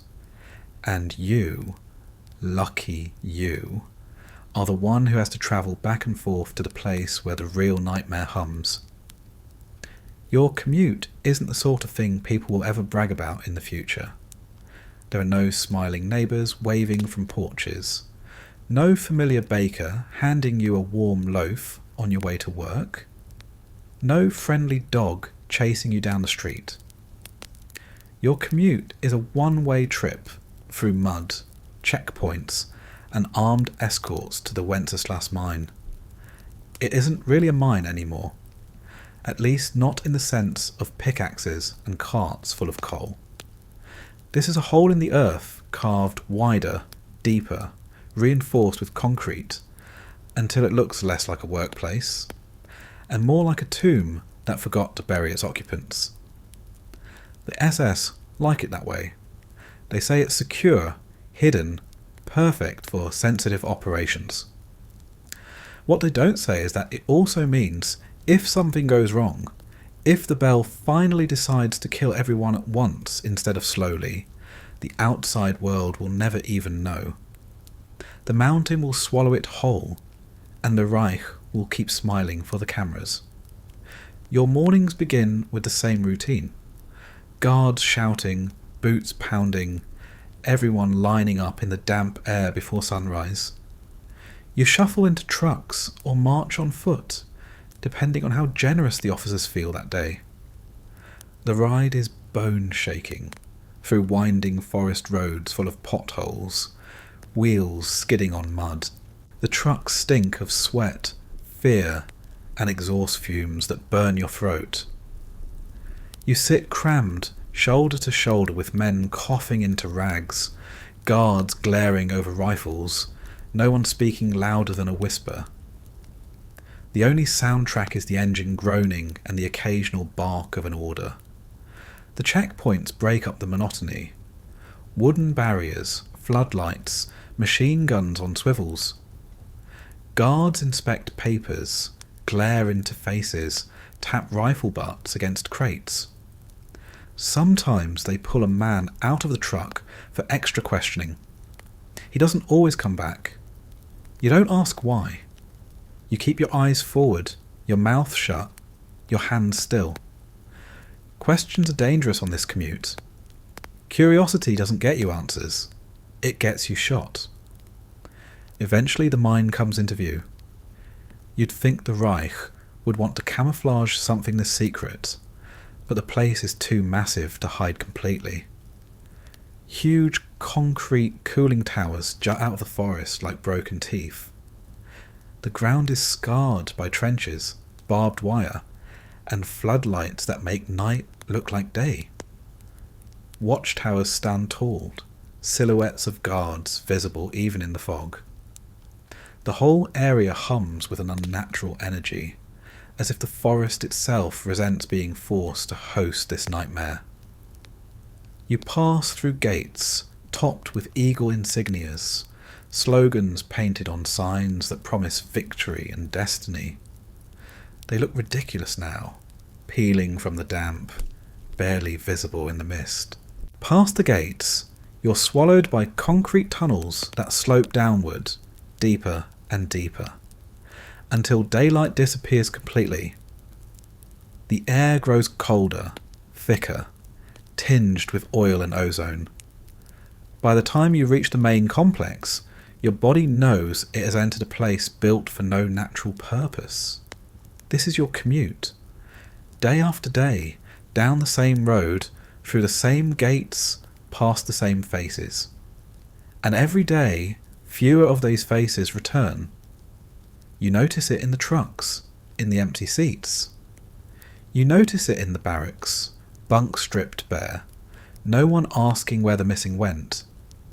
You notice it in the silence, the way people stop speaking about anyone who doesn't show up. The commute isn't just a trip to work, it's a lottery. Each morning you climb into the truck. You wonder if this is the ride you won't come back from. Inside the mine, the work doesn't resemble any mine you've ever imagined. There are no carts of ore, no lanterns swinging on hooks. There are laboratories with humming machines, chambers sealed with steel doors, cables snaking across the floor like veins. There are stacks of documents stamped with black eagles, crates labelled in code, instruments whose dials spin faster than your head can follow. And in the deepest chamber, there is the bell, sitting like an idol, humming its hymn of nausea and fear. The commute doesn't end when you arrive. It continues in your head, every step through those corridors, another mile travelled into despair. You walk past warning signs you can't decipher, past guards who never blink, past scientists muttering equations like prayers. The walls sweat with condensation, dripping cold water onto your neck, as if to remind you you're underground, trapped, far from air and light. Every corridor feels the same, grey and endless, a maze designed not to be escaped. Sometimes you imagine what would happen if you simply refused to board the truck one morning. If you slipped away into the forest, hid among the trees, ran until your legs gave out. But you know how that story ends. Patrols would find you. Dogs would smell you. A bullet would fin at you. And even if, by some miracle, you escaped, where would you go? The countryside is crawling with soldiers. The villages are starving. The Allies wouldn't believe your story, and even if they did, they wouldn't risk their own lives for yours. The commute is a trap you can't refuse. You ride, or you die. The irony is that the officers talk about this place like it's a privilege. They remind you that you're working on the Reich's most important project, that your commute takes you not just to a mine, but to destiny. They shout about loyalty, about duty, about the honour of labouring for the fatherland's future. You nod when they say it. You pretend to believe. But inside, you know the truth. The commute isn't a path to destiny. It's a conveyor belt into the abyss. Sometimes, on particularly long rides through the forest, when the truck bounces and your teeth rattle and the mist curls between the trees, you think about what lies beneath the mine. You think about the bell waiting in its chamber, humming, glowing, poisoning. You think about how many bodies have already been buried under this mountain. You wonder how many more will be added before the war ends. And you realise something chilling. The commute isn't really about taking you to work.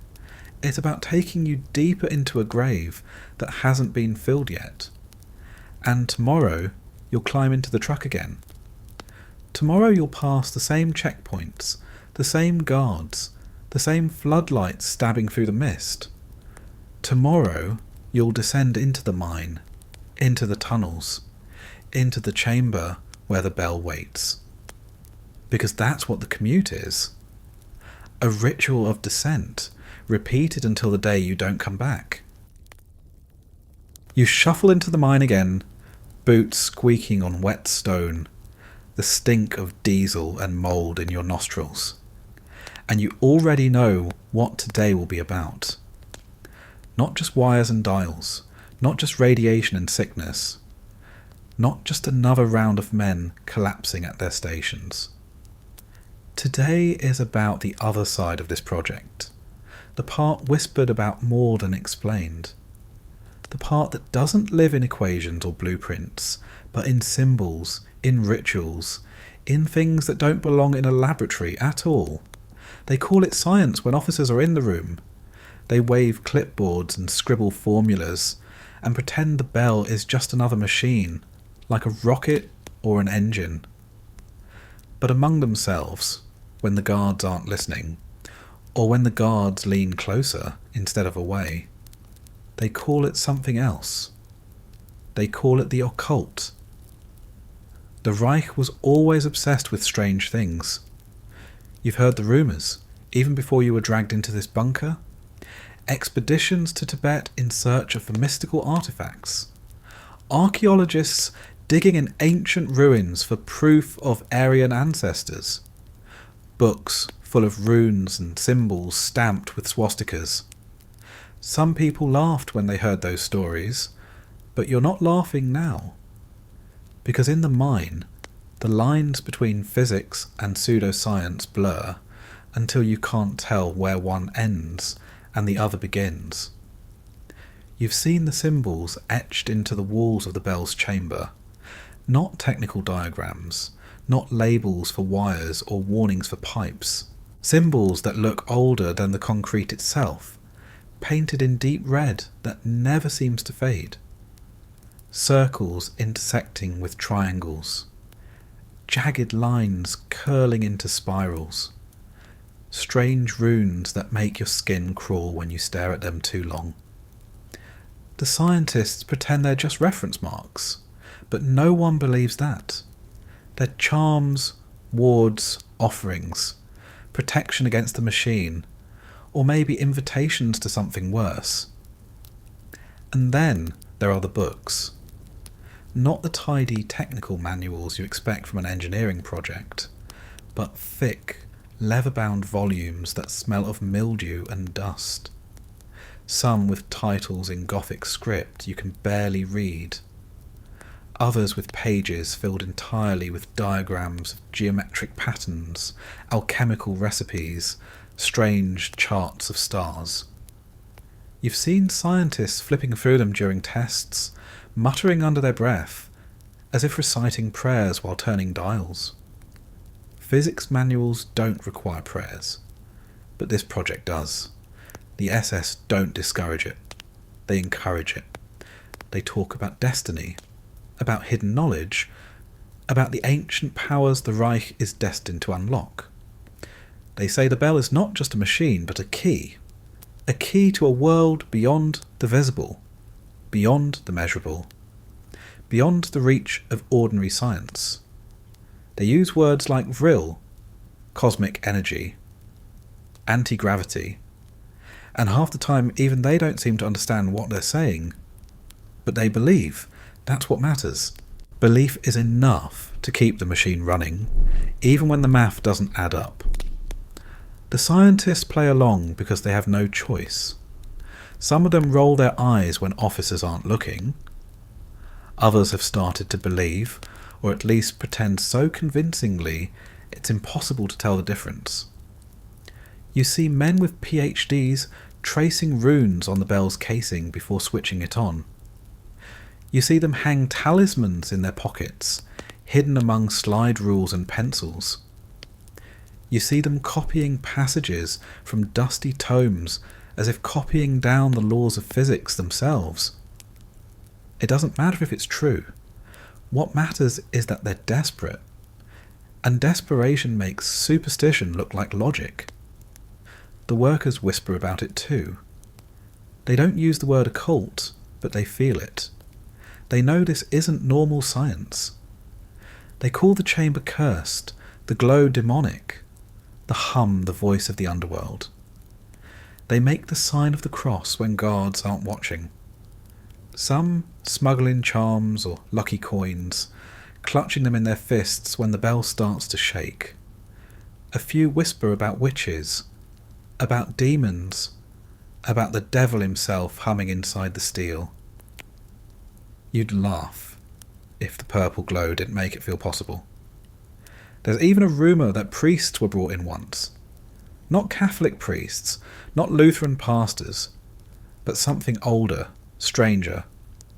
Men in robes who walked through the tunnels with solemn faces, chanting in low voices. Some say they blessed the chamber. Others say they cursed it. You weren't there, but you don't doubt it. Nothing about this place feels clean. Nothing about this place feels untouched by madness. The experiments themselves blur the line between science and ritual. The way the bell is suspended, hanging by cables like a sacrifice. The way the chamber is sealed, thick doors closing with the finality of a tomb. The way everyone stands silent as it begins to hum, as if in the presence of something holy or unholy. The rituals aren't in robes and candles. They're in switches flipped in a certain order, dials turned to exact marks, equations written like incantations. You realise rituals don't need altars. They can be built of steel and copper and wires, powered by currents instead of candles. And the bell is the altar at the centre of it all. You start to notice how easily people slip from one language to the other. One moment they're talking about electromagnetic fields and torsion physics. The next they're talking about hidden dimensions and gateways. One moment they're citing equations, the next they're quoting passages from books that sound more mystical than mechanical. No one seems to care. It's all the same down here. The bell hums, the glow spreads, the sickness grows, and the line between pseudoscience and physics doesn't matter. Whatever works, or whatever looks like it might work, is fair game.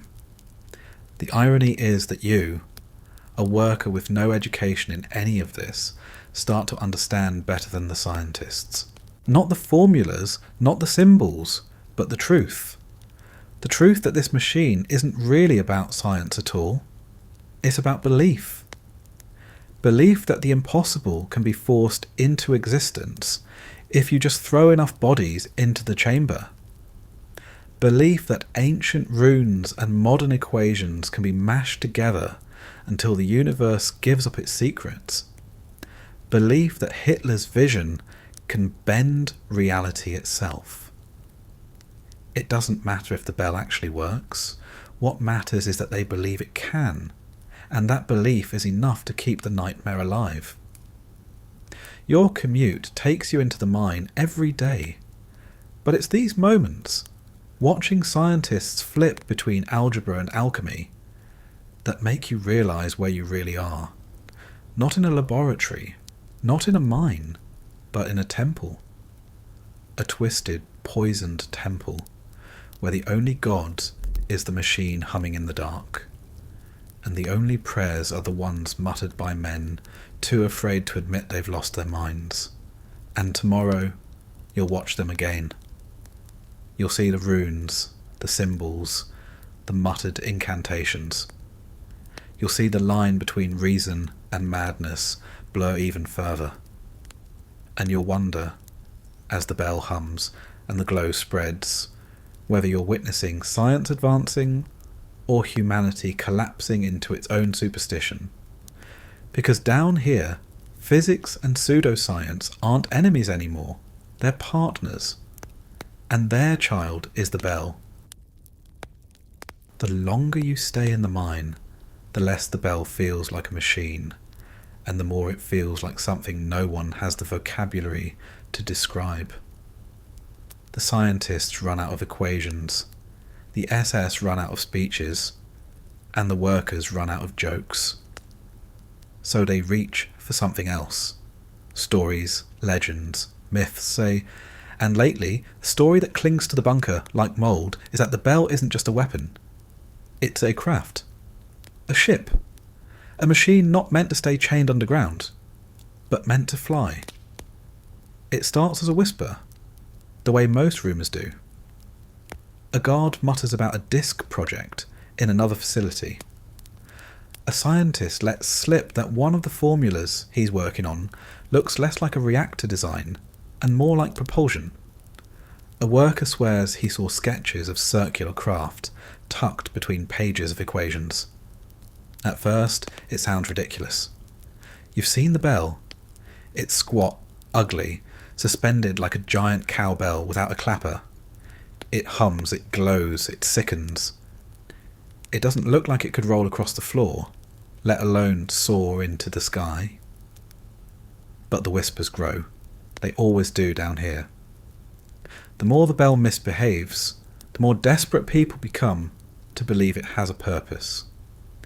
And what's more comforting than imagining this hunk of metal is a prototype for something greater. Something extraordinary. Something that could finally explain why so many people are dying for it. You hear the guards talking, when they think no one's listening, about Project Haunabu, about saucer-shaped craft, about secret drawings showing a new fleet that will rise into the air like nothing the Allies have ever seen. Some say the bell is the engine at the heart of it all. Others say it's just the first step, a primitive version of the technology to come. Either way, the message is the same. This isn't madness, this is progress. The Reich is building ships to rule not just the earth, but the skies, maybe even the stars. The scientists don't deny it. They don't confirm it either, but silence is almost as good as confession. You notice how they stop correcting the rumours, how they let the guards talk about flying discs without laughing, how they themselves start sketching things that look suspiciously aerodynamic, suspiciously circular, suspiciously like the very UFOs people will swear they've seen years after this war ends. It's as if even they need to believe there's some direction to this insanity, that the machine humming in the chamber isn't just a poisoned blender of steel and radiation, but a stepping stone towards something magnificent. And once the word ship enters the conversation, it never leaves. Workers whisper about how the bell will rise from its chamber one night, humming louder than ever, tearing itself free from the cables, lifting into the air. They talk about how it will hover above the mine, glowing purple against the fog, and then streak away into the clouds, faster than any rocket, untouchable by bombers or tanks. The image becomes almost comforting. If the bell can fly, maybe all the sickness and fear mean something. Maybe tumour has a purpose after all. You catch yourself imagining it too. You close your eyes during tests and picture the bell floating, humming, rising above the concrete. You imagine yourself inside it, hands pressed to strange controls, the glow bathing your skin, the hum filling your ears. You imagine leaving the mine, the forest, the war, the entire rotting continent behind, streaking into the sky where no guards can follow. The fantasy is so strong that sometimes, for a second, you almost believe it's real. Until the glow burns your skin and reminds you it isn't escape you're looking at. It's just radiation, chewing your body apart from the inside. The SS cling to the UFO story harder than anyone. They spin it into speeches, their eyes gleaming with fanaticism. The Allies may have their rockets, they say, pacing in front of chalkboards covered in symbols. But we will have something greater, something they cannot even imagine. Not just faster, not just stronger, but beyond their comprehension. The bell is not a weapon. It is a vessel of destiny. They don't care that the bell kills more Germans than it kills enemies. They don't care that it hasn't flown an inch. They care that the myth is powerful, and myths are just as important to them as bullets. It becomes harder and harder to tell what's rumour and what's official doctrine. You overhear officers debating whether the bell could reach the moon. You see sketches of saucer-like craft pinned beside technical diagrams. You hear words like anti-gravity and field propulsion tossed around like they mean something. You don't understand the math, but you understand the desperation. Rockets may be the dream of the Reich, but UFOs are its obsession. An obsession is stronger than logic. The workers lean into it because it helps them sleep.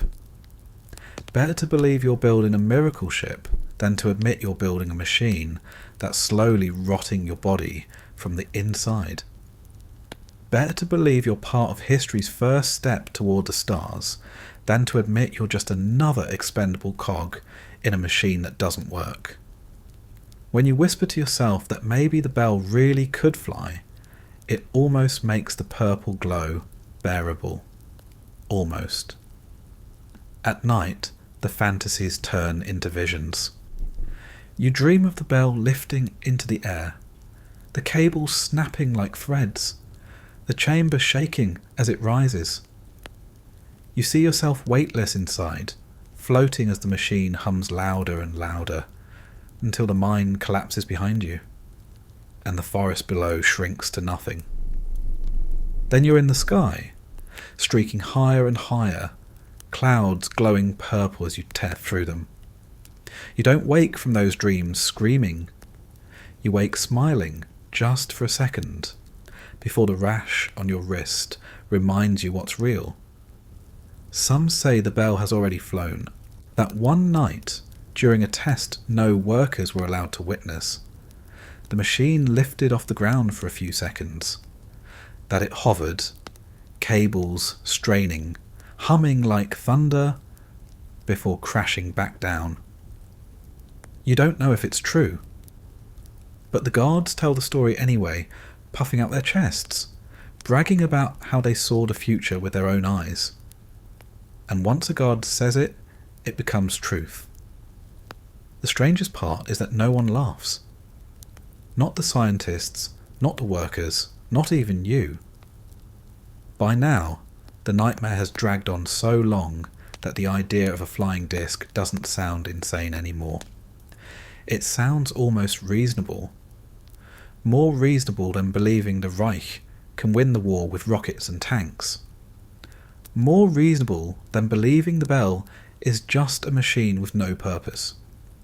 In a world where the impossible has become daily life, where purple light eats your skin, where tumour walks beside you, where scientists pray over equations, why shouldn't a flying saucer be next? You start to realise something terrifying. These whispers, these fantasies, these obsessions, they won't stay buried in the mine. They'll seep out. They'll linger. When the war ends, when the Reich falls, when the bunker collapses, the stories will survive. People will keep talking about the bell, about flying discs, about Nazi ships streaking through the sky. The UFO obsession won't die here. It will grow. And long after you're gone, people will still be looking up at the stars, whispering about what the Nazis might have built, what might still be hiding out there. And tomorrow, you'll ride the truck again. Tomorrow you'll march past the checkpoints, down into the mine, into the chamber where the bell waits. Tomorrow you'll watch it hum, watch it glow, watch it poison another man until he collapses. And as you do, you'll wonder, is this a machine that never worked? Or a ship that just hasn't flown yet? Because down here, in the damp tunnels of Wenceslas, the line between machine and myth doesn't matter anymore.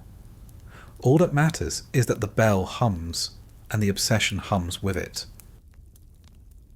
The UFO rumours keep everyone half sane, but rumours don't keep the bell humming. Tests do.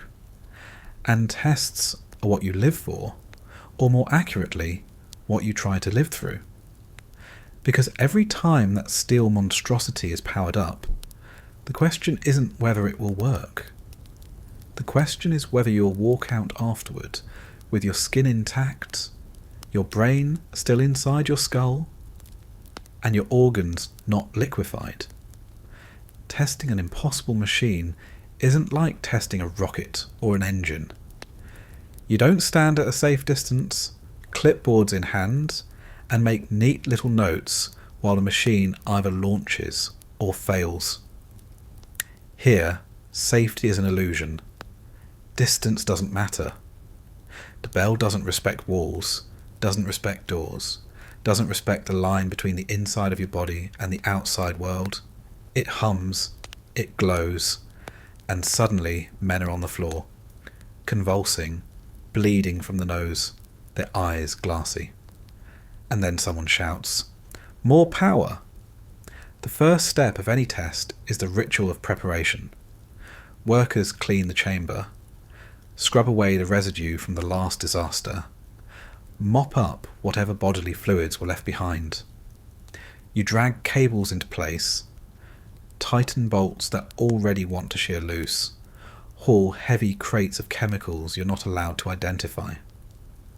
The scientists bark at you, pointing at gauges and valves, while guards glare with rifles ready, as if you might suddenly decide to sabotage destiny itself. You don't know what half of it means, but you don't have to. Your job is to survive the setup. Then comes the shielding. Lead aprons, heavy gloves, sometimes even strange suits that look like they were stolen from a diver's locker. None of it really works. The glow laughs at shielding. The radiation seeps into your skin no matter what you're wearing. But it makes the scientists feel better, and it makes the SS feel like precautions are being taken. And so you play dress up in lead and rubber and pretend it makes you less expendable. Once the machine is primed, the rituals begin. Dials turned in specific sequences. Switches flipped in silence. Equations checked against symbols chalked on walls. Scientists muttering as if prayers might keep the hum at bay. You've seen men close their eyes, lips moving, before placing their hands on the controls. You've seen others tremble so badly they have to be shoved forward by guards. Everyone knows what's coming. No one feels ready for it. The bell starts with a low growl. You feel it in your teeth before you hear it in your ears. Then the hum builds, that sickening vibration that rattles your bones. The glow seeps out slowly, violet at first, then brighter, sharper, until the whole chamber feels soaked in unnatural light. Your stomach lurches. Your skin prickles. Some men vomit before the test even begins, collapsing in the corner while guards drag them back up by their collars. No excuses, the machine is running, everyone stays in place, And then you wait. That's the worst part. The hum stretches minutes into hours, or at least it feels that way. You don't know what the scientists are looking for. You don't know if the dials moving means success or disaster. You just know your head feels like it's full of bees and your vision starts to blur. Sometimes shadows flicker where they shouldn't. Sometimes the air ripples like water. Sometimes you swear you see shapes moving in the glow. Shapes that don't belong in any mine or laboratory. You blink, you rub your eyes, you look again. They're still there. Or maybe they aren't. Surviving a test is about discipline. Don't panic when your skin starts to itch. Don't scream when your teeth ache. Don't fall over when your knees buckle. Keep your eyes forward, your hands steady, your mouth shut. The ones who lose control don't last long. Guards don't tolerate hysteria, and the machine doesn't tolerate weakness. Men who panic are dragged out, sometimes breathing, sometimes not. Their jobs are reassigned before their bunks are even stripped. The scientists suffer just as much, though they try to hide it. You've seen them stumble out of the chamber with blood dripping from their ears, eyes bloodshot, skin blistering under their collars. They collapse in the hallways, and medics drag them away without a word. The next day, replacements arrive. Sometimes the same men, patched up just enough to keep moving. Sometimes new faces, pale and nervous, already coughing after the first test. There's no escape, only rotation, and yet somehow tests continue, no matter how many collapse, no matter how many vanish, no matter how many come out with rashes, tumours, or missing memories. The bell hums, the glow spreads, and the SS demand more data. More power, longer runs, push it further, always further. And so the scientists crank the dials higher, the workers haul more cables, and you stand in the chamber again, bracing yourself for the sickening hum. The irony is that no one even knows what success looks like. Ask 3 different scientists, and you'll get 3 different answers. Some say success means sustained rotation of the fields. Some say it means levitation, the bell breaking free of its supports. Others talk about dimensional shifts, matter displacement, even time manipulation. You don't know what any of that means. To you, success just means you make it back to the barracks with your lungs still working. Of course, there are tricks, ways to increase your odds. Stand just outside the main line of the glow, even if it means getting shoved for being out of place. Hold your breath when the hum peaks, as if air itself is poisoned. Keep your eyes on the floor instead of the machine. Some men swear looking directly into the glow is what makes the visions come. And most importantly, never draw attention to yourself. The bell may not choose who it kills, but the guards do. If you look weak, you will be the one shoved closest to the machine next time. You start to notice patterns. The glow flares brighter just before the sickness hits hardest. The hum dips low, right before equipment fails. The scientists scramble the same way every time, pretending they're in control, when really they're just reacting to chaos. You file these details away, not because they'll save you, but because paying attention feels like the only power you have left. If you can anticipate when the nausea comes, when the walls will ripple, when another man will drop, you can brace yourself. Sometimes bracing is the difference between surviving and being carried out. Still, there's no guarantee. Every test feels like rolling dice with death. You've seen the strongest men collapse after 5 minutes, and the weakest survive half an hour. You've seen guards stumble just from standing near the observation slit.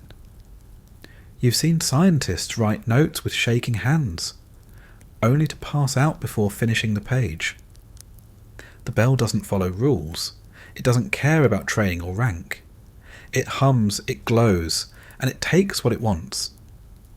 After each test, the chamber reeks of ozone, sweat, and something metallic you can't quite place. The scientists argue over the readings, scribbling furiously, while the workers mop and scrub. Guards bark orders to hurry up because another test is scheduled tomorrow. Always tomorrow. The machine barely cools before it's primed again. You stumble back to the barracks, skin burning, stomach twisted, ears still ringing from the hum. And you lie on your cot staring at the ceiling, wondering if you'll wake up the next day. And then the cycle repeats. Setup, shielding, ritual, hum, glow, sickness, cleanup. Over and over until you lose track of how many tests you've endured. Days blur into weeks, weeks into months. You stop marking time because time feels irrelevant down here. The only measure that matters is how many tests you've survived. Each one is another tally in a ledger you don't want to see the end of. Surviving an impossible machine isn't about skill. It isn't about intelligence. It isn't even about strength. It's about luck. Sheer, miserable, rotten luck. And luck, always runs out eventually. Tomorrow you'll march into the chamber again. Tomorrow you'll hear the hum, feel the glow, taste the sickness in your throat. Tomorrow you'll test an impossible machine that shouldn't exist, and you'll try once again not to die. Surviving the tests is one thing. Surviving what happens after them is another. Because the bell doesn't just hum and glow. It eats people. It eats them in slow, ugly ways that don't fit into official reports. And when it doesn't kill them outright, the SS makes sure their disappearance looks tidy enough to keep the project moving forward. Bodies are part of the landscape here. They turn up everywhere. In the chamber itself, slumped against the wall, eyes glazed, blood dribbling from ears. In the corridors, collapsed halfway back to the barracks, face pale, lips blue. In the bunks, stiff under blankets, discovered only when someone shakes them awake and gets no response. The deaths are so common that no one even reacts anymore. A man goes down, and before his body is cold, another worker is already filling his spot. Efficiency, they call it. Destiny doesn't wait for funerals. The accidents pile up too, though accident doesn't really describe them. A cable snapping loose and whipping across the room, breaking a man's jaw. A valve bursting, spraying chemicals that burn through skin before anyone can wash it off. A generator overloading, sparks flying, someone catching fire before the others can smother it. Every corner of the mine seems hungry for blood, as if the whole place resents being forced to house this abomination. But the Bell's accidents are different. They don't look like normal industrial disasters. You've seen men collapse with no visible wound, just a blank stare frozen on their faces. You've seen skin peel in patches that no chemical could cause. You've seen tumours sprout in days where it should take years. And sometimes men don't leave bodies behind at all. They vanish. Not in the metaphorical sense, vanish literally. One moment standing near the bell, the next moment gone, leaving only scorched boots behind. No explanation. No recovery. Just absence. The scientists disappear too, though their vanishings are handled differently. When a worker goes missing, people whisper but move on. When a scientist vanishes, the SS clamps down hard. Files are seized, bunks are emptied, Names are erased from rosters. The official story is always the same, reassigned to another project. But everyone knows what reassignment means. It means you got too close to the machine, too sick to continue, too broken to function. Or worse, it means you saw something you weren't supposed to see. There's one scientist everyone remembers. A gaunt man with spectacles who spent nights scribbling equations that looked more like spirals than math. One morning he was gone. His desk cleared, his notes vanished. The guards claimed he'd been sent to Peenemünde. But workers swore they saw him in the chamber the night before, staring at the bell like it was whispering to him. Some say he stepped too close, the glow swallowing him whole. Others say the SS dragged him away screaming. The truth doesn't matter. What matters is the empty bunk, the missing face, and the reminder that no one is safe here. The accidents never make it into the official reports. The SS writes neat little memos about field disruptions and unexpected outcomes. The scientists argue over measurements, never mentioning the human cost. And the workers, they don't write anything. They just carry bodies out, mop the floors, and wait for the next disaster. Silence is survival. If you talk too much about the missing, you'll join them, but you can't help noticing the pattern. The bell eats the weak first. Men already coughing, already blistered, already stumbling from radiation sickness. Then it eats the careless, the ones who forget to stand back during activation, the ones who fumble a valve, the ones too slow to duck when the glow flares. And then sometimes it eats at random. A strong man in the prime of health, collapsing mid-step. A scientist in the middle of a sentence, gone. The randomness is what makes it terrifying. There's no logic to it, no way to prepare, no way to protect yourself. You start cataloguing the dead in your head because no one else does. Tumour still walks the corridors, coughing, his skin a road map of lesions. But even he isn't immortal. You've seen men younger than him drop overnight. You've seen guards who mocked the workers dragged away by their own comrades after a single shift in the chamber. You've seen faces you knew vanish from the bunks, one by one, until the rows look emptier every week. And the replacements keep coming. New workers, wide-eyed and nervous, shuttled in like cattle. New scientists, clutching notebooks, pretending they understand what they've been brought into. They don't last long either. The bell doesn't discriminate. It just devours. The SS pretends none of it matters.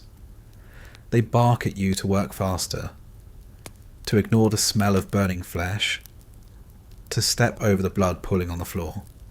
They punish anyone caught hesitating, anyone who pauses too long near a body. Compassion is weakness. Efficiency is destiny. And so you learn to keep your face blank, your hands steady, your voice silent. The man next to you might collapse mid-sentence, but you don't stop working. You don't even look. You keep turning valves, hauling crates, tightening bolts. Because if you stop, the guards will assume you're next. What's worse than the bodies or the vanishings? A corpse is proof that someone existed. A missing man is a hole that swallows memory. One day you're sharing rations with him. The next day his bunk is stripped and his name erased, as if he was never here at all. The silence around these disappearances is suffocating. No one asks questions. No one whispers theories. Everyone just learns to forget faster. It's easier to survive when you don't remember who else didn't. You tell yourself you'll survive because you're cautious, because you pay attention, because you're lucky.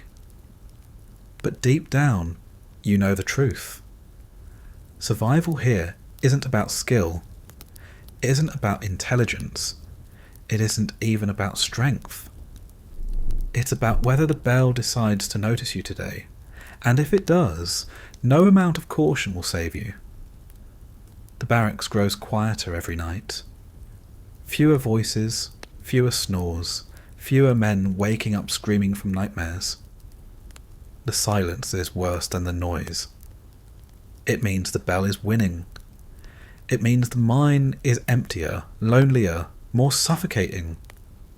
You wonder how many more bodies, how many more accidents, how many more missing scientists it will take before the whole place collapses in on itself. And then, as always, the next morning comes. The truck ride rattles your teeth. The gates swallow you. The tunnels drag you down into the earth. Another test, another hum, another glow, another body waiting to fall. Because in Wenceslas' mind, death isn't an accident, it's the routine. The bodies keep piling, the accidents blur together, the scientists vanish, and yet the bell keeps humming, as if nothing in the world can stop it. But outside the mine, the war is shifting. You hear it in whispers, in smuggled radio broadcasts, in the nervous glances of guards who no longer look invincible. The Allies are coming. Maybe not tomorrow, maybe not next week, but closer every day. And everyone knows it. You can feel the tension in the air during your commute now. The guards bark the same orders, but their eyes flick toward the trees more often. Their fingers twitch tighter on the triggers. The trucks rattle through the forest, but now you imagine Allied patrols lurking just beyond the tree line. Bombers overhead, artillery on the horizon, tanks rolling through villages. The Reich still shouts about victory, but down here, victory sounds like a joke that nobody laughs at anymore. The strange part is that even as the front collapses, the mine doesn't slow down. If anything, the pace increases. More tests, longer runs, higher power. The SS screams that time is running out, that the bell must deliver a miracle before the Allies arrive. Every day feels like a race against the clock, and you're the one running with lungs full of radiation. You'd think the panic would mean mistakes, but the work keeps grinding on, precise, methodical, even when bodies drop. It's as if no one believes the war outside matters anymore. You hear the rumours in the barracks at night, that the Allies have crossed into France, that the Red Army is tearing through the east, that the Reich is bleeding on every front. The men whisper about liberation, about what it would feel like to see foreign soldiers marching through the gates instead of SS uniforms. But the whispers always die quickly, because liberation isn't the same as survival. If the Allies reach the mine, who's to say they won't bury everyone inside to keep the secret buried? The SS officers have their own rumours. They don't speak of defeat. They speak of relocation, evacuation, secret plans to move the bell to safer ground, deeper into the Reich, maybe even across the ocean. They talk about convoys, hidden airstrips, submarines waiting to carry the machine away. They puff their chests and declare that the Allies will never touch this technology. But when you listen closely, you can hear the cracks in their voices. The bell is big, heavy, uncooperative. Moving it isn't as simple as tossing a crate onto a truck. The officers know it. The scientists know it. Even you know it. The bell isn't leaving. Every test is proof of that. The machine is still chained in its chamber, cables and supports anchoring it like a beast that refuses to be moved. Every time it hums, you realise how impossible it would be to tear it free, load it onto a truck, and drive it away without disaster. The glow alone would poison anyone who tried. The mine has become its coffin and no one dares admit it. Some say the SS is preparing to destroy it, that explosives are already wired into the tunnels, ready to collapse the mountain and bury the bell forever. Others say destruction isn't an option, that the Reich would rather slaughter every worker in the mine than let the Allies have even a glimpse of it. You don't know which rumour to believe, but neither ends well for you. Either way, when the Allies come, you're standing at ground zero of a secret too dangerous to survive. The scientists grow quieter with each passing week. Their notebooks are fuller, their faces thinner. Some stop arguing over data altogether, staring at the bell as if trying to memorize it before it disappears. You catch one sketching the machine over and over in his journal, as if he expects to be separated from it soon. They don't talk about victory anymore. They don't even talk about UFOs. They just work, silently, obsessively, as if finishing their notes matters more than who wins the war. The guards grow meaner. Whips crack louder. Rifles fire quicker. They punish hesitation, punish mistakes, punish the smallest sign of defiance. You can feel the desperation rolling off them. They know the Allies are close, and it makes them crueler. It's not about discipline anymore. It's about fear. And fear always trickles down. The closer the Allies march, the harder the SS beats the ones trapped underground. You wonder what it will be like when the front truly arrives. Will you hear bombs shaking the mountain? Will artillery crack the concrete overhead? Will soldiers storm the tunnels, flooding the mine with shouts in English or Russian? Or will you never hear any of it, buried alive before the first tank rolls into town? The uncertainty gnaws at you worse than the sickness. At least the bell is predictable in its chaos. War outside is chaos layered on chaos. The strangest thing is how little the machine itself seems to notice. The bell doesn't care about front lines. It doesn't care about armies, or bombs, or the Reich speeches. It just hums, glows, poisons. It's as if it exists outside the war, altogether. A parasite feeding on whoever is unlucky enough to be shoved near it. The SS may call it a weapon, but it isn't fighting anyone. It's just consuming, one body at a time. You lie awake at night, thinking about what happens if the Allies really do break through. Maybe they'll find the bell. Maybe they'll study it, try to replicate it, try to weaponize it. Maybe it will hum in another bunker, poisoning another set of prisoners under another flag. Maybe this nightmare won't end with the Reich at all.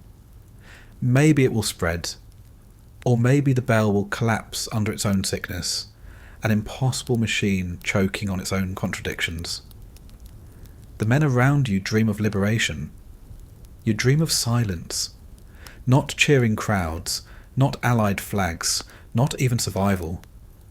Just silence, the hum gone, the glow gone, the endless commute into the earth gone, the mind sealed, the bell crushed, the nightmare erased. But you know better. Machines like this don't vanish. They linger, like poison in the ground, like rumours in the air, like scars on the skin. Every day you wonder if today is the day the Allies finally arrive. And every day you march back into the chamber, the hum rattling your bones, the glow searing your skin. Because even if the Allies are coming, the bell isn't leaving. And that means neither are you. You've been waiting for it, waiting for the day when the Allies come thundering through the mountains, waiting for the collapse of the Reich to finally reach your little corner of hell. You thought the end would come with bombs shaking the ground, artillery pounding the tunnels, soldiers storming the gates. But when it finally comes, it doesn't look like that at all. It looks like something stranger, quieter, and infinitely more unsettling. The bell disappears. No one sees it happen. At least, that's what they say. But that's the thing about this place. Nobody ever sees the whole picture. You're all trapped in little compartments, herded from barracks to trucks to tunnels, shown only what the SS wants you to see. When the bell goes missing, it feels like another trick, another hole in your memory, another blank space where something crucial should be. The rumours start immediately. One man swears he saw the bell loaded onto a massive transport truck in the dead of night, covered in tarps, guarded by an entire convoy. Another claims it was dismantled piece by piece, hauled out of the mine in crates marked as something mundane. Someone else insists he heard the whine of aircraft engines, saw a silhouette dangling beneath a cargo plane. The details don't match, but the conviction does. Everyone agrees on one thing: the bell is gone. But the more you think about it, the less sense it makes. You know the machine. You've touched its cables, hauled its parts, scrubbed its chamber. It's too big, too heavy, too unstable to move without disaster. Just getting it from the chamber to the surface would have poisoned half the men involved. And yet, the chamber is empty now. The cables dangle uselessly. The runes and symbols still stain the walls, but the altar has lost its god. The SS doesn't explain. They don't confirm. They don't deny. Well, they simply tighten their grip. Guards patrol more often, guns ready, eyes bloodshot from lack of sleep. Scientists vanish faster than ever, their bunks stripped bare overnight. Files are burned in oil drums outside the barracks, the smoke choking the air. You watch page after page curl into ash, formulas and sketches lost forever, and you realise the Reich isn't planning to share this secret with anyone, not even with itself. Some say the bell was buried, that explosives collapsed the mine, sealing it forever in the rock. Others say it was lowered deeper, into chambers no worker was ever allowed to see. Some whisper that it wasn't moved at all, that it simply vanished during a test, flickered out of existence in a flash of light and never came back. You don't know which story is worse. The machine hidden somewhere still humming in the dark, or the machine slipping into some place that isn't the world you know. The most unsettling rumours are the ones about escape, that the bell was never meant to be a weapon, or even a ship for the skies, but a vessel to leave the Earth entirely.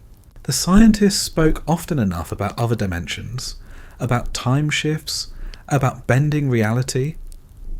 Maybe they weren't speaking in metaphors. Maybe the final test actually worked. Maybe the bell slipped sideways into history itself, vanishing into a crack where no one could follow.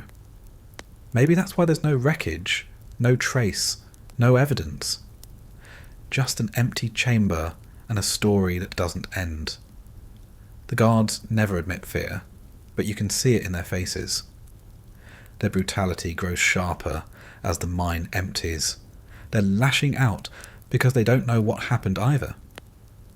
The SS thrives on control, and the bell was supposed to be the ultimate symbol of control, science, mysticism, and destiny all fused into steel.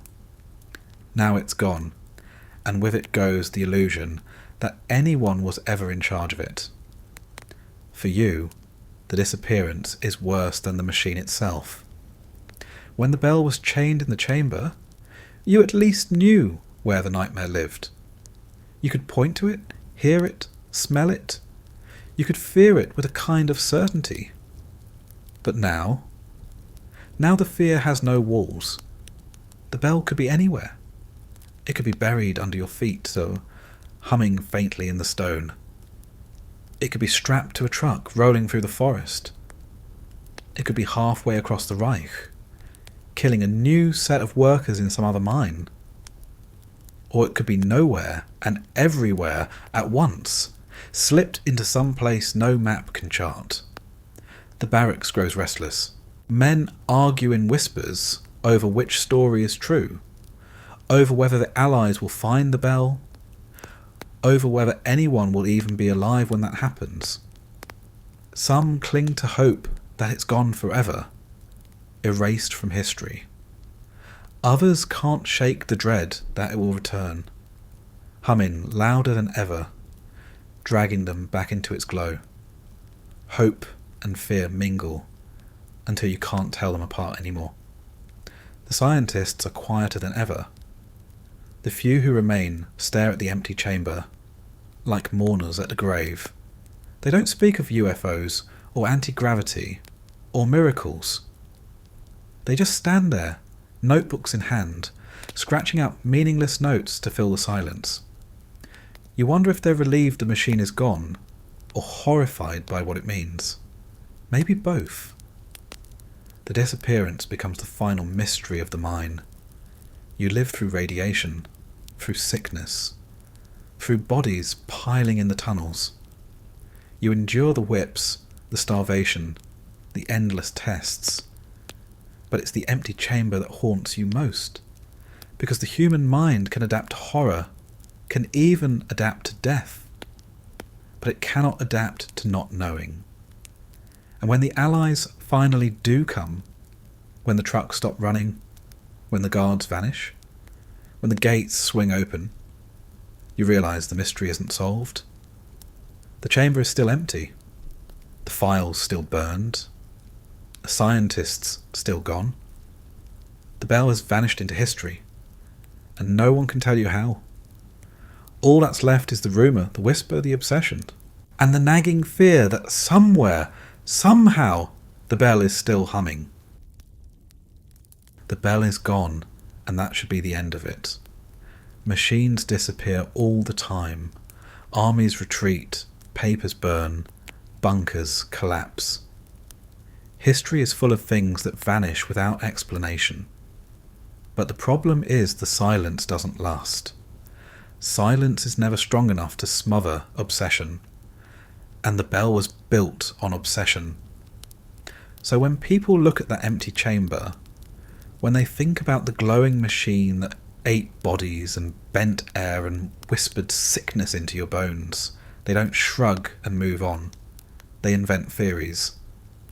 Because the human mind hates a vacuum more than it hates horror. And the disappearance of the bell is the largest vacuum of them all. The most popular theory? Time machine. The idea that the Reich, in its desperation, built a vessel that could break through not just space, but time itself. You hear men whispering that maybe the bell slipped into the future, carrying its secrets with it. That somewhere, someday, it will reappear, humming and glowing in a world that isn't ready for it. Others say it went backward instead, lost in centuries gone by. Maybe it dropped into medieval Europe, glowing purple over fields of mud, terrifying peasants who had no idea what they were looking at. Maybe it's been here before, again and again, looping through history like a curse no one can break.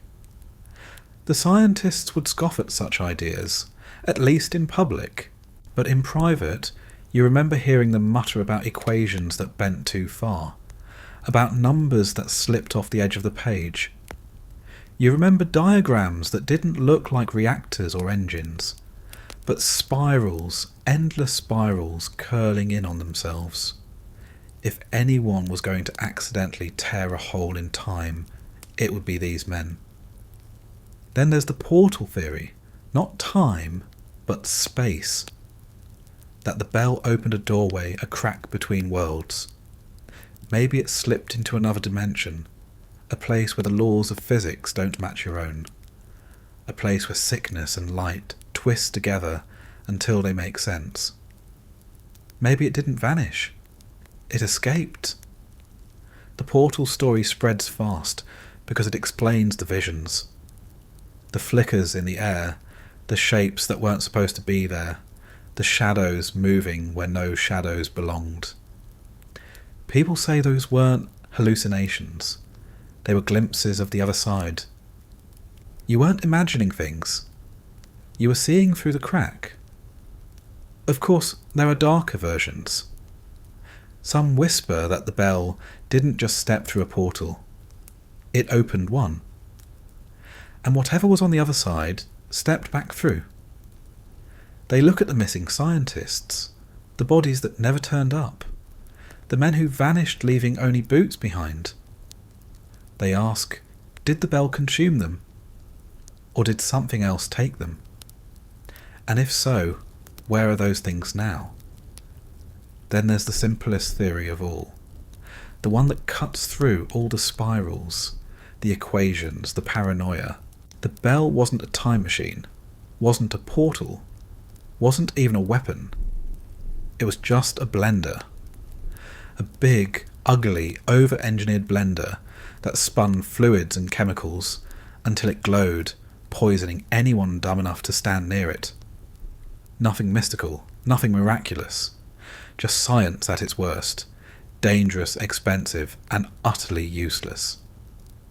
That's the theory the skeptics cling to, that the Reich wasted men, money, and blood on a machine that never did anything but hum and kill its own people. The blender story has a cruel kind of comfort. It means all the suffering, all the bodies, all the accidents weren't for some grand supernatural destiny. They were for nothing.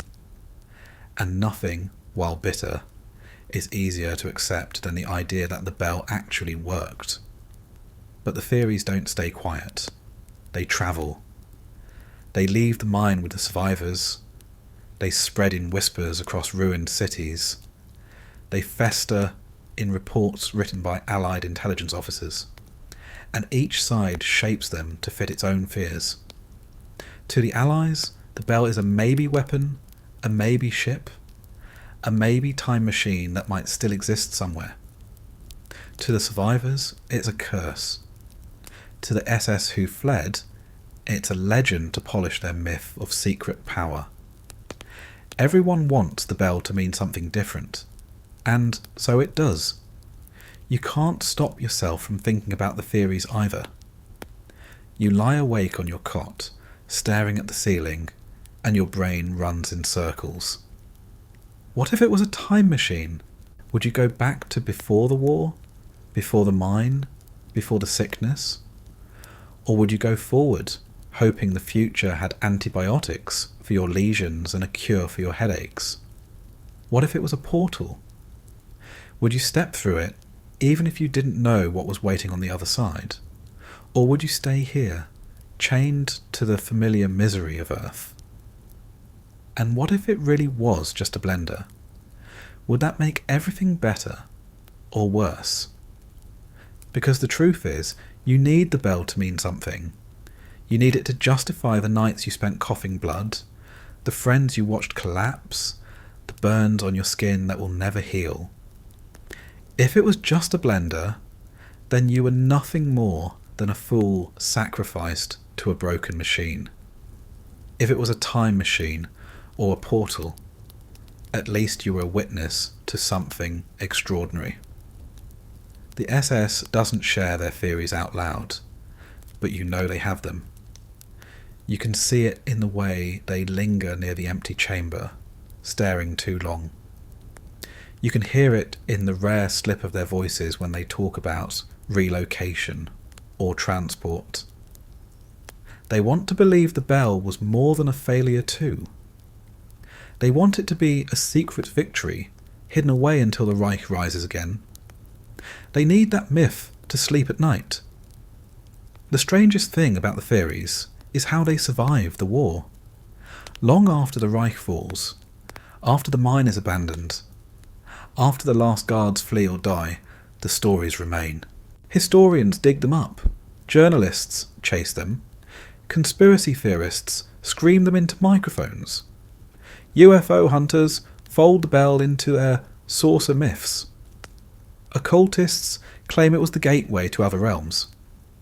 Even respectable scholars can't resist poking at the mystery, asking questions no one can answer. And maybe that's the real legacy of the bell. Not a weapon, not a ship, not even a machine. Just a story. A story that refuses to die, mutating every time it's told.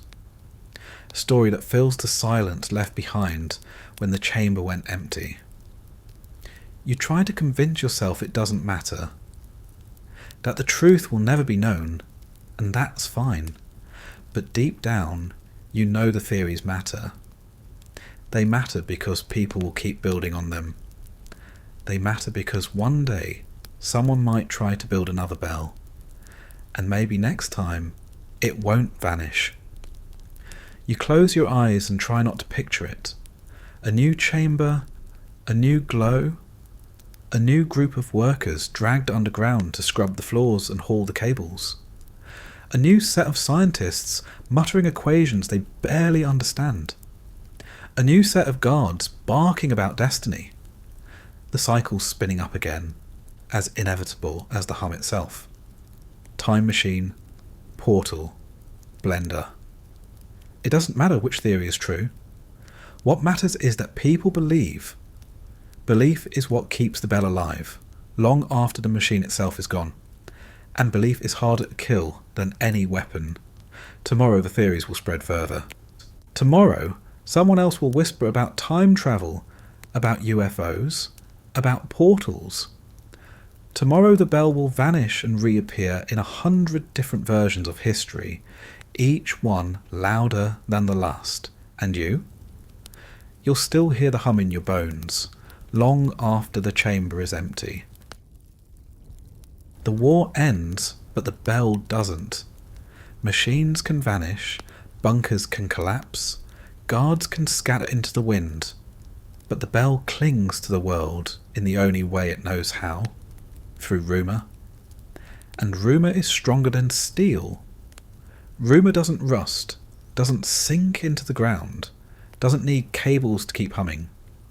Rumour travels, and when the Cold War begins, rumour finds a perfect new battlefield. You survive long enough to hear the shape of it.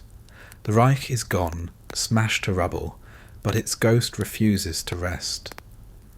The Allies divide Germany like a carcass, carving it up with borders and checkpoints, watching each other over the ruins. And into those ruins crawl the stories. Stories about a machine that glowed purple in the dark, that killed men without touching them, that maybe bent time, maybe opened portals, maybe flew. The Allies have plenty of reasons to chase such stories, and none of them have anything to do with truth. The Americans are hungry for trophies. They scoop up scientists, engineers, papers, anything that might give them a head start.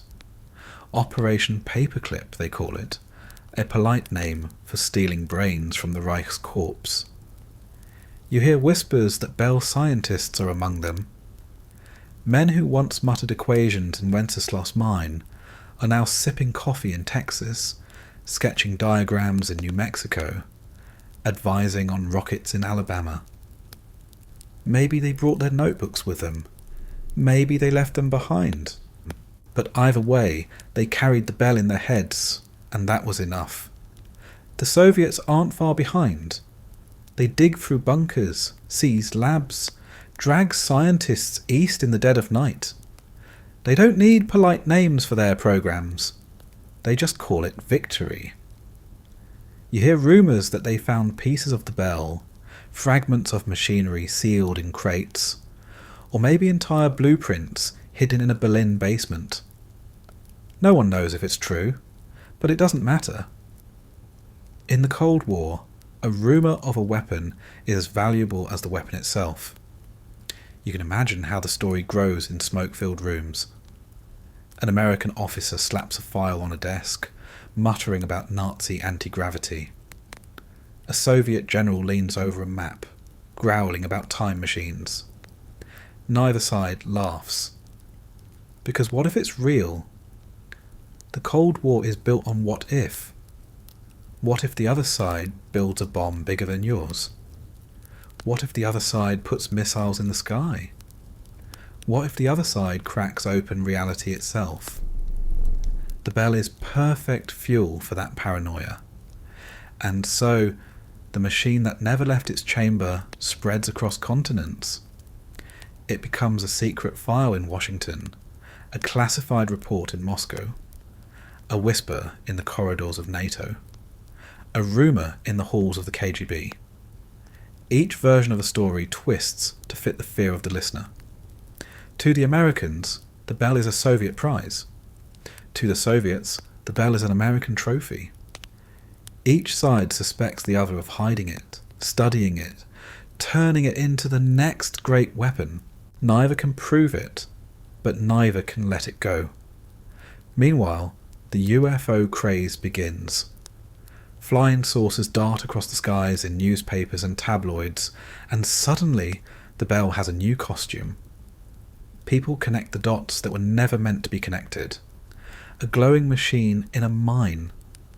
Strange lights in the air. Secret experiments the government won't admit to. The bell slides neatly into the myth of flying saucers.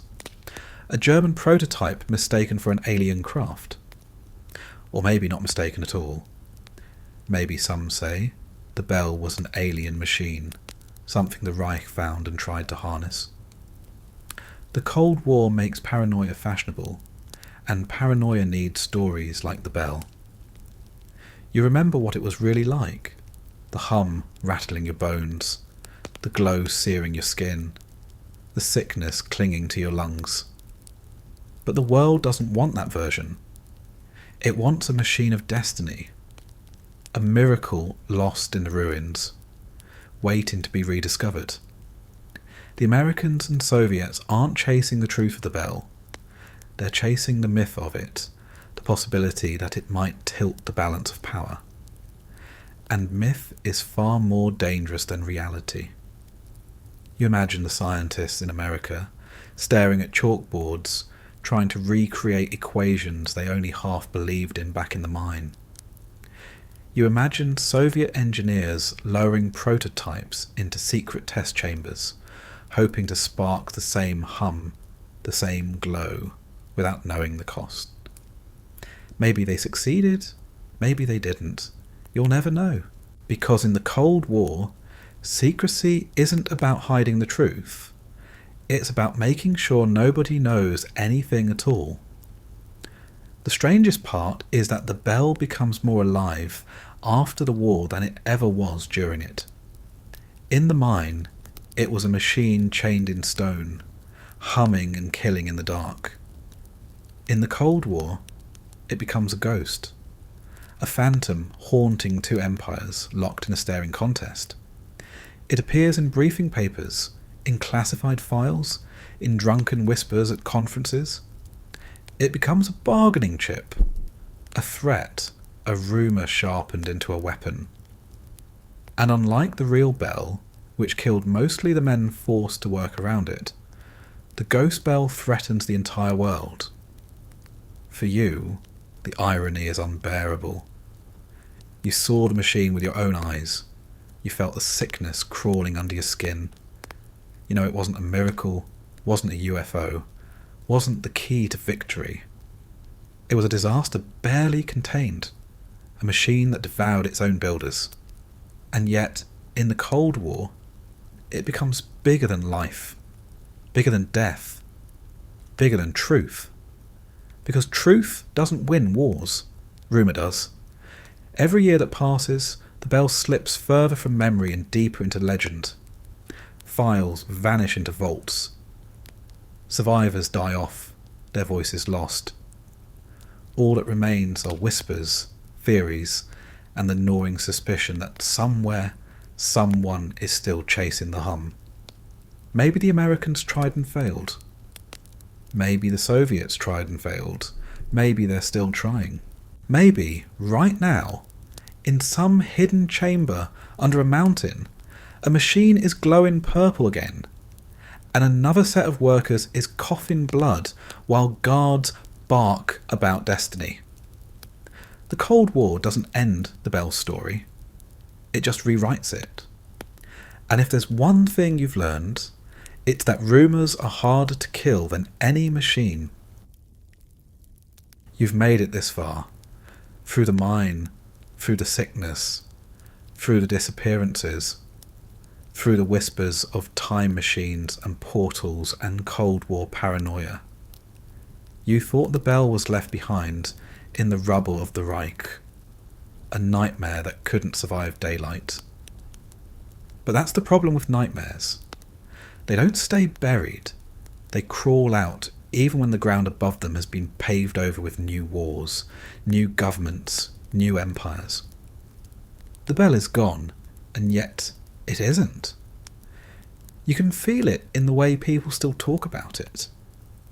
You can hear it in late-night radio broadcasts, where a man with too much coffee in his veins swears the Nazis cracked anti-gravity. You can read it in classified documents, half redacted into black rectangles, where the words that survive say just enough to keep you awake. And you can sense it in the silence of governments who never quite confirm and never quite deny. The Bell isn't in a chamber anymore, it's everywhere. That's the thing about a good rumour. It doesn't matter whether the machine really worked. It doesn't matter if it was a miracle or a blender.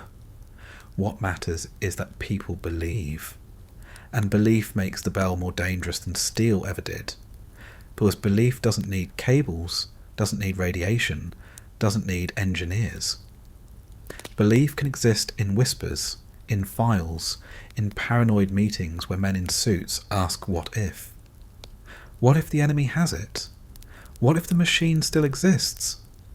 What if the hum starts again tomorrow? You tell yourself you're done with it, that you've walked away from the mine, from the guards, from the sickness, from the glow, that the Bell belongs to the past, chained in a hole that collapsed long ago. But you don't sleep easily. You don't sleep because in the quiet hours, when the world is dark and still, you swear you can hear it again. That low vibration, not in your ears but in your bones. A hum that doesn't come from the air but from inside you, like a scar that never healed. You can almost smell the sharp bite of ozone, see the purple shimmer dancing on the edge of your vision. And you wonder, what if it never left you? That's the cruelest trick of all. The Bell doesn't need to exist anymore. It doesn't need to sit in a bunker, humming and glowing. It doesn't need cables or chambers. It's inside the heads of everyone who ever heard the story. Inside yours, most of all.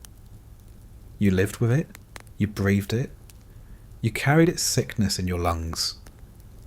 You can walk away from the mine, but the mine doesn't walk away from you. So you picture it. Out there, somewhere. Maybe in the rubble of a forgotten tunnel. Maybe in a crate rotting in some warehouse where dust covers everything except the nightmares inside. Maybe in the desert, hidden under a tarp at an American test site. Maybe buried under snow in the Soviet Union, guarded by men who don't even know what they're guarding. Or maybe, just maybe, it isn't anywhere, isn't. Maybe it slipped out of history altogether, humming its way into some other place where time runs sideways and shadows don't line up right. You'll never know. Nobody will. That's why the Bell lives on. Because uncertainty is worse than truth. A weapon you know is easier to face than a weapon you can only imagine. And the Bell is pure imagination now, sharpened by fear and polished by decades of rumour. You can't kill that. You can't bury it. You can only live with it. And maybe that's why the story matters. Because every time the world edges too close to tearing itself apart, someone drags the Bell back into the conversation. Another rumour, another file, another whisper that maybe the Nazis had something bigger than rockets, bigger than bombs, bigger than anyone can admit. Another reminder that somewhere, in the ruins of history, a machine once hummed, and men died, and nobody ever found out what it was really for. The bell is gone, the chamber is empty, the war is over. And yet, here you are, lying awake, staring at the ceiling, waiting for sleep that doesn't come, because in the back of your mind, the hum is still there. And if you listen closely, if you really let yourself listen, you might realise it never stopped. So sleep well, if you can, because the bell might still be out there.